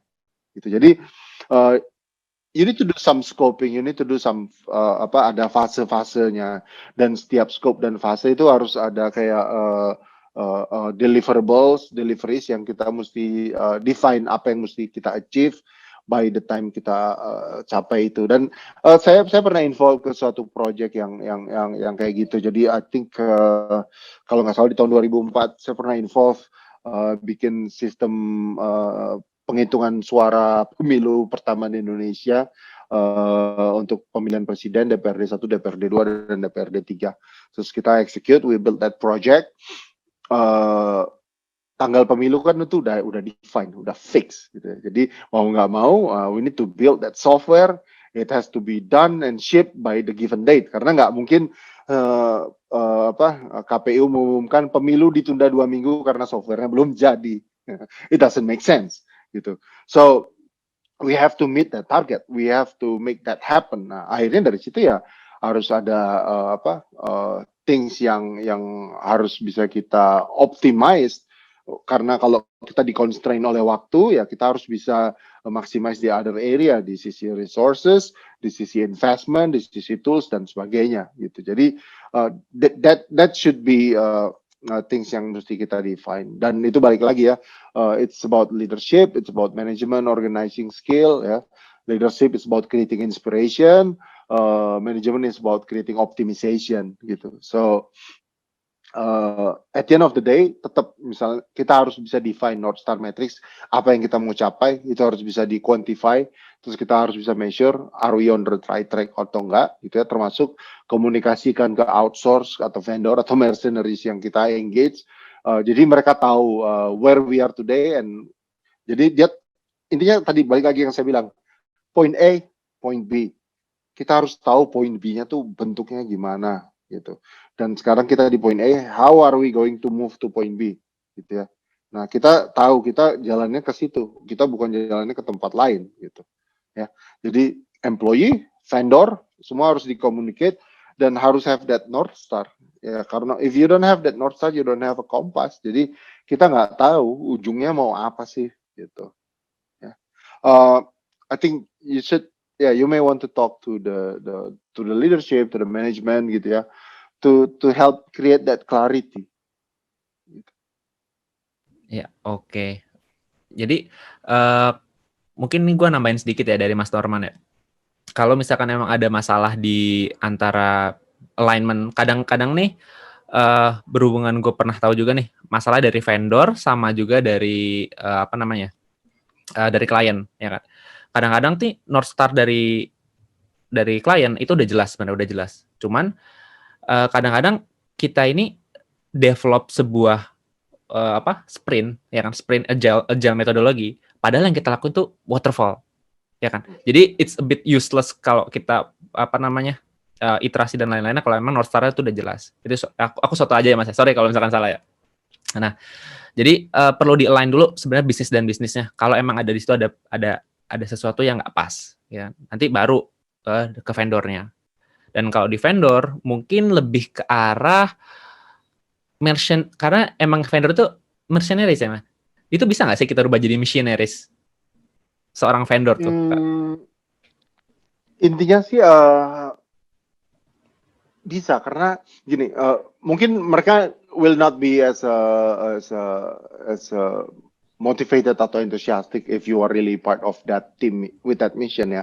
Tapi intinya, even though you are a mercenary, if you are a vendor, or if you are an outsource, adalah you need that clarity of where you want to go, gitu. Jadi point A and point B, you need to know the point B, gitu. Kalau misalnya mercenary in a war, in a battle, ya, you need to know bahwa goal lu di-deploy di sini adalah untuk menguasai kota ini atau menguasai gedung ini. Once lu udah menguasai, then the job is done. Gitu. Jadi it's very clear gitu, scope-nya. So when we are done atau when we are still not done, itu very clear gitu. Makanya kalau di sekarang kan ada istilahnya bahwa we need to make a definition of done gitu ya. So it's a something like that lah. Ini kayak ekstrapolasinya dari itu. Kalau Scrum is within that Scrum, tapi ini it's at a company-wide level gitu. Oke, itu benar. Ini ditinggal dikit nih udah rame banget pertanyaan nih. Oke, tadi kan gua ambil dari teman-teman yang resen ya. Sekarang gua ambil random dari pertanyaan-pertanyaan. Ini teman-teman gua usahain banget semua pertanyaan kejawab. Kalau misalkan nggak bisa ya nanti kita lihat ya. Nah, ini tadi ada pertanyaan yang menurut gua sering banget kejadian di dalam dunia. Jadi gini, ini dari Dana nanya question. Sebagai orang yang berada pada sisi komersial, what is the best way to talk with PM and engineers? Considering seringkali ada tension di mana sisi komersial merasa bahwa sisi tech responsnya lambat dan lama. Nah, ini sering banget ya kejadian nih. Itu gimana, Mas? Jadi yang perlu ada adalah adanya trust between the two. Gitu. Jadi alignment di samping adanya common goals dan North Star tadi, another element yang needs to be there adalah adanya trust within the team. Gitu. Jadi the commercial team atau the business needs to understand bahwa tim engineering atau tim teknologi itu when they want to build something, they need some time to build something at a certain quality. Gitu. Dan dari sisi engineering juga harus understand bahwa dari sisi bisnis why they want these features to be released fast because they want to meet a certain business goals gitu ya. Jadi sometimes there will be compromise yang harus dilakukan untuk achieve the bigger goals yang we want to achieve gitu. Jadi sometimes nih gini, mungkin startup gitu, let's say at the very early stage startups. Most of the time, what they want to do is really want to validate their MVP gitu. Jadi they want to build MVP. Jadi just build that MVP, ship it out untuk kita lihat build master learn-nya untuk kita refine in the next iteration gitu. So in that kind of situation, what we can do is team engineering can really build something, maybe not to be perfect. Yeah, you don't need to over-engineer or over-architecting it. Gitu ya. Build enough so that it can be used, meet a certain level of quality, and then ship it out, gitu ya. Terus kita take notes the technical depths yang happen dari situ untuk kita fix the next iteration. Karena bisa jadi that feature not going to take off anyway, nggak akan ada yang pakai anyway. Ya udah, kill it. Tapi ternyata kalau that feature, ternyata uptake-nya tinggi nih, banyak yang interested. People wants to really use that particular feature. In the next iteration, we need to tell the business, kemarin kita ship it, but we have this technical depths. We confirm now users actually love this particular feature. We need to refine it. And for the next release, it needs to be better. We need to architect and we need to put a little engineering effort. It will take more time, but the users, karena toh kita udah proven bahwa they love our product, they want something yang better and we will ship that gitu. Jadi sometimes team engineering may want to make that compromise gitu, bahwa sometimes you build something for MVP that you don't need to over engineer it gitu. Ya, tapi di sisi lain juga tim bisnis juga mesti understand bahwa all these things it's not magic yang just like that, it can happen gitu ya. Jadi it will really need time gitu. Terus di sisi lain juga sometimes yang sering terjadi di engineering adalah gini, bisnis minta fitur A, fitur B, fitur C gitu ya. Balik lagi yang tadi, tapi business results-nya itu nggak delivered as promised gitu. Jadi basically tim bisnis di depan tim engineering itu udah nggak punya kredibilitas sama sekali. Any fitur yang dia minta itu bagi tim engineering is just bullshit gitu. Ya, itu kejadian banget ya. Ya, itu jadi kayak bisnis minta ini minta itu, toh akhirnya ntar lu juga nggak bawa ini ke market gitu, lu nggak marketing it, lu nggak knock the door of the customer and try to promote this particular feature atau this particular software, you sell other things instead gitu. Ya, jadi trustnya hilang ya Mas ya. Ya, harus ada alignment. Jadi apa yang dibuild oleh tim tech ya, that's actually what yang tim bisnis needs to bring and deliver to customer atau to market gitu. Terus benar-benar ya di drive. Kalau misalnya nggak happen, ya nggak happennya karena apa? Is it because of engineering atau technical issues, atau it's just because the sales or the marketing nggak sales or marketing it enough gitu. Ya, jadi it takes both sides to dance together, and there should be trust between the two, and there should be communication, and should be achieving the same common goals gitu. Jadi yang paling important at the time kita mau decide something itu apa sih gitu. Jadi mungkin kita punya option A, B, C. Nah, yang mana yang akan kita ambil gitu? Should we over engineer it now, or should we just basically just build it enough and ship it, and then kalau confirm users love that features, then we will refactor later gitu ya. Dan tim bisnis juga harus commit bahwa oke, kalau nanti akan di refactor ya next iteration will be take longer but it will become something yang awesome gitu. Karena sering terjadi juga ya something yang dibuild as an MVP di ship terus actually nggak take off juga di market gitu. Jadi why bother to over engineer it gitu. Iya, oke. Ngomongin tadi sempat mention common goal nih Mas. Ada nih pertanyaan yang malah mempermasalahkan common goal-nya nih Mas ya. Ini dia nanya dari Instagram ya, Aditya Bimantara. Dia nanya nih, untuk early stage startup ya kan, North Star yang harus kita bikin lebih baik sebuah fitur ataupun produk yang mengenerate sebuah revenue atau sebuah produk yang solve the problem gitu, tapi tidak terlalu mengenerate revenue. Nah, between those two, Mas, gimana menurut Mas Norman? Oke, it goes back to your company and your startup gitu. What is important to you? Jadi kita nggak bisa generalize bahwa yang paling penting adalah transactions atau number of users atau revenue atau effectiveness to solve the problem. Jadi it can be any of this. Yang mana yang benar, yang mana yang salah, we cannot say gitu ya. Jadi it goes back to what your company wants to achieve and what your company defines as what success looks like gitu. Jadi it's your company who defines it. It cannot be me gitu yang bilang bahwa kalau ini benar, kalau ini salah. No, I cannot say that. Gitu. Depends on what your company is trying to achieve. Karena let's say for Dana sekarang ya, our North Star is that active users. Gitu. Ya. Jadi that's let's say the metrics that we care about. Gitu. The other metrics ya, we also look at it to do some health check counterbalance. But there is other metrics yang we really focus on. Gitu. Dan your company should be doing the same. Gitu. Jadi your company is the one to define that. Gitu. Jadi the C-level, the management, the founders need to define that, gitu ya. Terus itu harus dapat buy-in dari board dan investor. Terus itu yang actually dikomunikasikan dan dieksekut oleh tim. Karena kadang terjadi gini juga nih,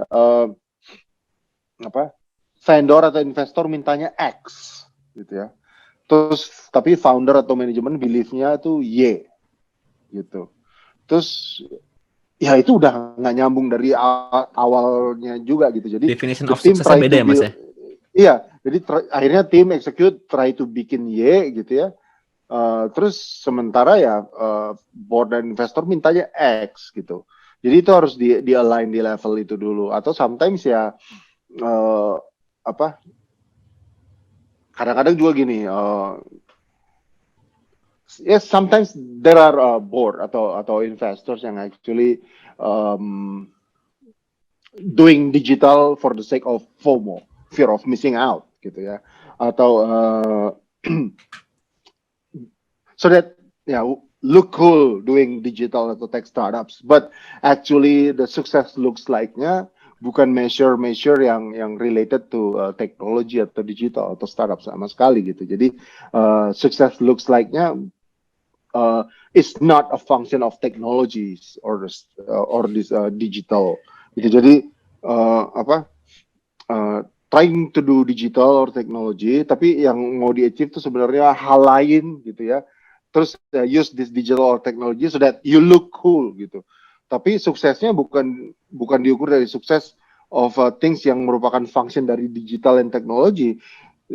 Suksesnya adalah something else yang actually you can achieve that even without all this digital and technology gitu. So why bother doing all this effort when you can just achieve aja ini with the old fashioned way, nggak pakai tech, nggak pakai teknologi gitu. Why you just want to be cool gitu kalau suksesnya bukan ini gitu. Nggak mungkin ya Mas ya, definition of success-nya tuh pemakai microservice ya, nggak mungkin ya. Oke. Nah, ini banyak banget pertanyaan. Tadi kan gue udah dari raise hand, udah gue dari chat, dari Instagram. Sekarang gue balik lagi nih dari yang raise hand ya. Sebentar, pelan-pelan ya, jangan langsung raise hand dulu. Gue buka waktunya. Ini boleh raise hand ya, yang paling cepat gue lihat yang gue ambil. Ya, 1, 2, 3 raise hand yang mau nanya. Oh, mana nih? Nggak ada yang mau raise hand nih. Ini tadi banyak banget yang nanya padahal. Oke, nggak ada yang resen ya. Enak loh bisa sambil videoan. Takut mungkin kalau sambil videoan ya. Oke, kalau gitu, oh ini ada nih, Dana. Oke, Dana. Namanya Dana. Oh, sengaja kali ini ya. Halo, kedengeran nggak suaranya? Ya, Ya, kedengeran Mas kedengeran. Dana. Oke, sebenarnya saya punya 2 pertanyaan sih. Pertama adalah, kalau misalkan startup masih pada titik awal kan, masih cukup, komunikasinya tidak terlalu sulit lah. Karena biasanya dari sisi bisnis ataupun dari sisi produk masih di-lead sama CEO. Nah, umumnya pada titik mana sih common goals antara tim produk atau tech dengan komersial bisnis itu mulai drifting apart? Karena itu seringkali terjadi juga gitu loh. Itu satu. Dan kira-kira gimana kita bisa mulai identifying bahwa ini kayak kita udah mulai drifting apart nih between tech dan bisnis dan komersial misalkan. Itu satu, itu pertama. Terus kedua, mungkin following up sedikit, Mas Orman tadi thank you udah dijawab pertanyaan saya bahwa kuncinya adalah trust dari 2 sisi ya, antara dari sisi komersial dan juga dari sisi produk. Mungkin kasih konteks, posisi saya di komersial itu sebenarnya memang sebagai penjembatan nih, antara dari sisi tim komersial yang lain, tim sales, tim partnership, dengan tim produk. Any suggestions dari sisi saya sebagian di tengah? Karena kalau dari sisi saya bisa paham trust-nya. Bahwa trust comes from both ways. Tapi yang penting itu sebenarnya bagaimana saya juga bisa memberikan konteks kepada teman-teman sales, teman-teman partnership, bahwa things happens, but not as fast as what you expect. Karena kadang maintaining that balance tuh di sisi saya agak susah. Itu yang kedua. Sama yang ketiga sebenarnya, sebagai saya pribadi, memang beberapa tahun ini lebih banyak di sisi komersial dan jujur tertarik pingin pindah jalur ke product management. Nah, kira-kira any suggestions nggak? Itu sih. Oke, cool. Oke, thank you. Ke pertanyaan pertamanya, when we begin to drift apart gitu ya, jadi drift away one another. Biasanya itu terjadi when the company gets bigger ya. Terus kita mulai banyak matrix yang derive dari North Star Matrix tadi. Terus akhirnya tim itu really focusing on their division atau department matrix. Jadi they don't really look at the North Star lagi. Jadi lebih milih yang penting pokoknya my CI/CD release rate-nya, my unit test code coverage-nya, on all these metrics itu green ya. All my KPI achieve. I don't care about your department KPI. I don't care about the company KPI. Yang penting my KPI is achieved because let's say my performance evaluation and bonus and everything is defined by my KPIs. Nah, when people start to focus on their own KPI instead of the company KPI, that's when you start drifting apart. Gitu. Padahal sebenarnya idenya bahwa all these divisional atau departmental KPIs itu derive dari company punya goal, more like a health check whether we are serving that ultimate goal. Jadi how to avoid that? Teorinya adalah all the metrics yang derive dari that common goal ya should really be impactful atau merupakan function. Jadi common goal itu adalah function dari metric yang derive ini gitu. Jadi how do we know ya, when we have discussions, meeting, decision making atau execution, when people favoring their own department KPI and nggak mikirin atau nggak care about other people punya KPI, that's when it's drifting. Terus balik lagi tadi about the commercial and the tech, how the two can work together ya, memang syaratnya adalah trust. There should be the trust between the two. Termasuk misalnya, jadi sebelum execution atau sebelum sprint itu biasanya kan ada activity estimation atau carding gitu ya, dan it is defined by the engineers, not by the commercial. Gitu. Jadi to build a particular function, engineers need to estimate, okay, I need how many story points or how many mandates to build that particular capabilities, and the number is X. Ya udah, the commercial need to believe and trust the engineers that X is the number. Gitu. Once you start questioning that, that's when the things start, like mulai nggak align, trust mulai luntur gitu.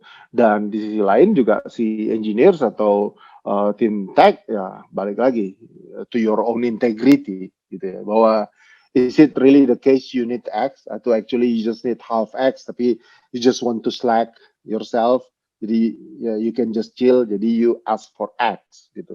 Nggak bisa juga seperti itu, so you need to back to your integrity. Dan there are ways lah, you can validate this gitu ya. Misalnya engineers bilang X, you may want to cross check, confirm lagi, minta other opinions from the other engineers, is it really the case gitu ya. Just have an open discussion, dan if it's X ya udah X gitu. Kalau misalnya mau di-push nggak bisa, ini mesti setengah X karena mesti di-ship by then ya, there will be things yang sacrifice, either some feature atau some capabilities itu di drop out of scope ya, atau level of quality-nya mungkin akan jadi lebih loose gitu. Jadi kira-kira seperti itu. Terus kalau misalnya orang interested untuk masuk ke area product management, that's very well, that's very open. Jadi orang dari tech maupun dari bisnis itu bisa masuk ke product management. It's a very interesting field gitu ya. Jadi the guys yang define the product definition, yang work with the business untuk understand what needs to be achieved, terus try to formulate and articulate the design, and then talk to engineers and define how it's going to be built. Kemudian understand the constraint dari sisi technical atau engineering, sehingga saat dia mendesain dan commit sesuatu ke bisnis pun itu something yang make sense untuk diexecute oleh tim engineering gitu. Ya, kira-kira seperti itu. Oke, thank you Mas Norman. Nah, semoga menjawab Mas Dana tadi ya. Nah ini kita mempercepat aja. Ada pertanyaan yang cukup menarik lagi nih dari Aziza Syifa Lianti Nur. Nah, jadi dia dihadapin dari dua decision nih Mas. Manakah yang lebih baik? Apakah kita invest di human resource untuk belajar suatu tech ataupun metode baru dengan sebuah learning curve yang butuh waktu ya, atau dia langsung aja minta bayar lebih ya kan, bayar lebih ke vendor ya yang bisa capable buat ngerjain hal tersebut. Nah, menurut Mas Norman gimana Mas?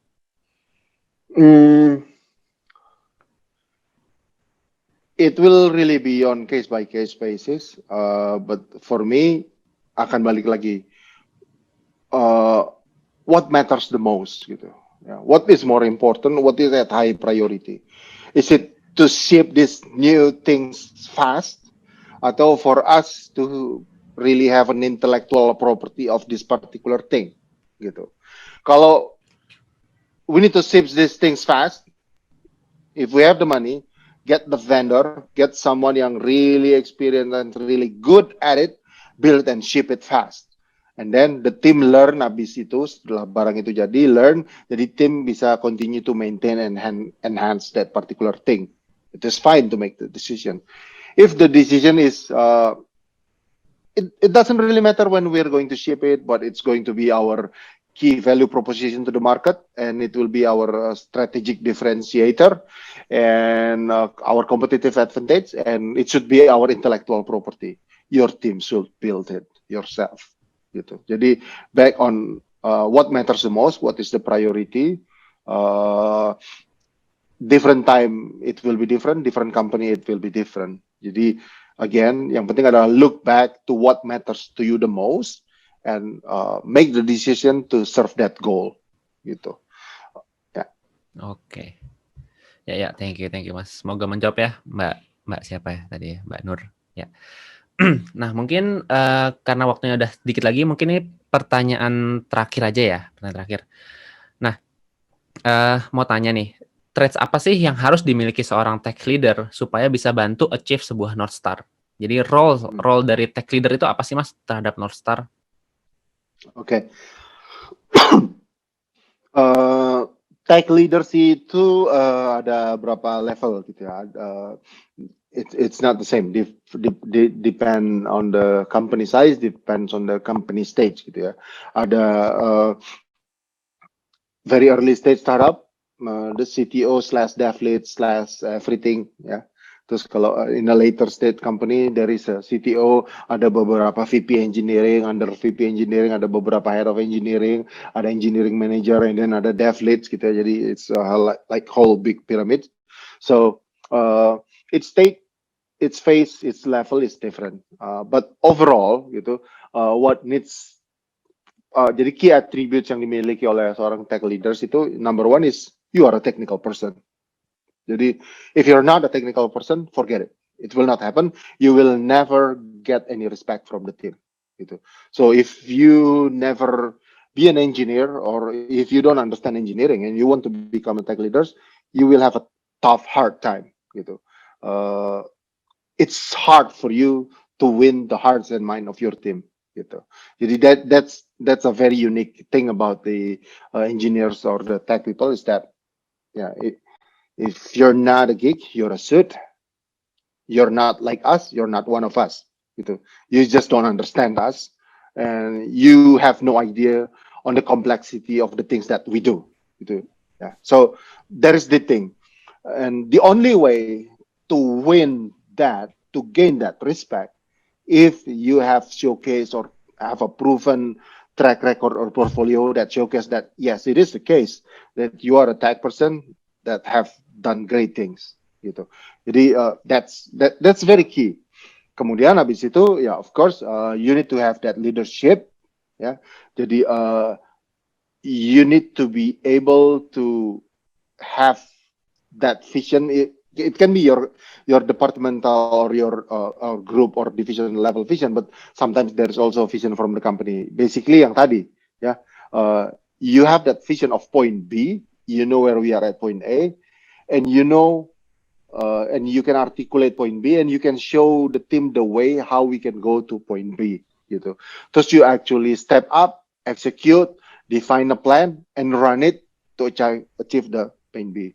Kemudian setelah leadership skill, you need also the management or the organizing skill, karena you need to execute so that everything is optimized gitu. Karena resource, timeline, and all. Why management is needed is because everything is constrained. Time is constrained, resource is constrained, ya, budget is constrained. Because of the constraint, akhirnya kita harus make priorities, make plans, make timeline and everything supaya kita bisa execute with the most efficient way. Jadi that's the two things between leadership and management itu bedanya itu. Leadership is about create a vision and drive inspiration. Management is about creating optimization so that you achieve your goal in an efficient and effective manners. Gitu. So you need to have both of these capabilities. And of course, things like communication skill, articulation skills, one to few, one to many, presentation skills, because you need to articulate your thoughts, your vision, gitu ya, how to do it. You need to articulate your how you're going to manage and organize and run the things. Kemudian you need to be a team player juga, gitu ya, because you will work with your team.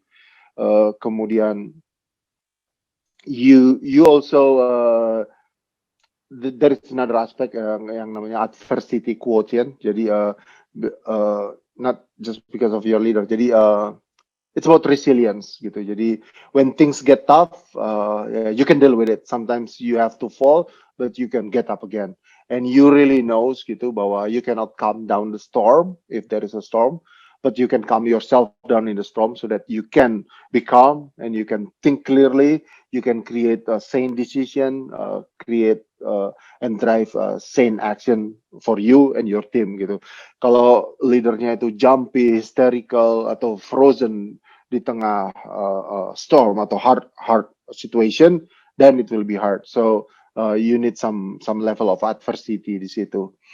Kemudian juga another aspect that is also important is business acumen.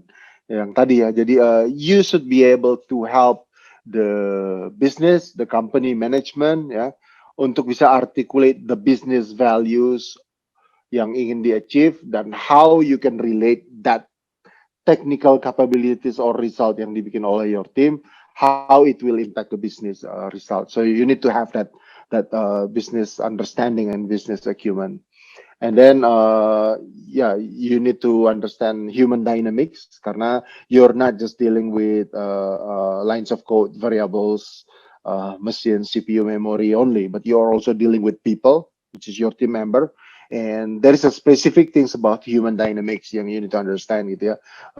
They have emotions, they have mood, they can be up and down. Sometimes they're losing motivation, sometimes they have problems, domestic problems at home, atau on the way ke office dia macet dan kehujanan, and then dia jadi bete the whole day gitu. So there is this various human dynamics that you need to also understand, and you need to also be able to not just manage down, but manage your peers gitu ya. Jadi the team product, the team commercial. Jadi you need to be able to protect your team, to help your team navigate through the peers, and also to managing up. Jadi you need to understand your manager atau your superior goals, priorities, hot buttons. Jadi what he really cares about, gitu ya. You should really know. And if your boss has boss, you also should know that, so that you can help your boss to looks good in front of his boss gitu. Jadi that's the thing. Looks a lot ya, banyak banget yang tadi saya mention. And looks, it's not easy, but it's not easy. If it's easy, everyone is doing it gitu. So being a technical leader is tough and it's challenging, but it's also rewarding gitu. So those are the qualities. I hope you take notes of all the things that I just said, because it looks like a lot, but yeah, more or less those. Jadi if you have those, you're in a good shape to become a good tech leaders yang respected by the team, can deliver and create results, and also acknowledged by the company and the business. Oke, ya. Thank you banget, Mas. Mantap. Kalau dari gue mantap banget. Nah, ini mengakhiri pertanyaan sesi tanya jawab kita kali ini ya. Nah, terima kasih banyak Mas Norman. Sangat insightful banget. Bahkan gue sendiri yang sebagai engineer juga bagi gue ada sebuah insight yang cukup sangat menarik ya. Jadi, saya kembalikan ke Mbak Sari. Silakan. Thank you. Oke, thank you Rama, dan terima kasih Mas Norman. Wow, that was really deep conversation, very useful. Me learn a lot from this session. Benar-benar blow my mind. Oke, sebentar lagi kita akan mengisi post test yang akan dipandu oleh Kak Anggi. Nah, Kak Anggi udah siap belum? Kalian post di IG Story atau sekarang Indigo for Nation dan deeptech.id. Oke, silahkan Mbak Mira bisa siap-siap untuk foto barengnya. Bisa teman-teman dibuka semua videonya.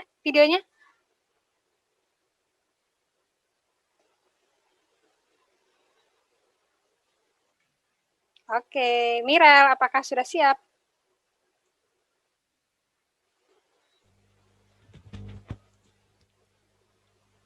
Ini mau foto ya? Iya, mau foto bareng kita. Buat di post. Mungkin di post di TikTok juga. Bisa nggak sih ya kalau di TikTok itu?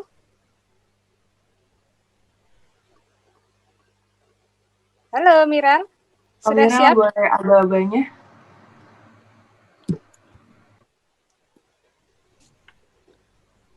Satu, dua, tiga. Slide kedua ya. Bentar. Satu, dua, tiga.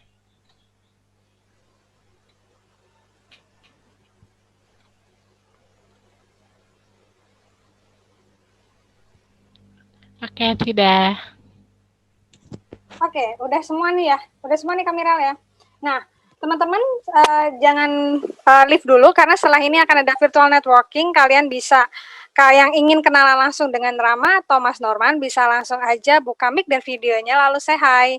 Nah, akhirnya kita udah sampai di penghujung acara. Untuk itu saya, Sari, dan beserta panitia yang bertugas undur diri dan mengucapkan terima kasih buat semua yang udah hadir.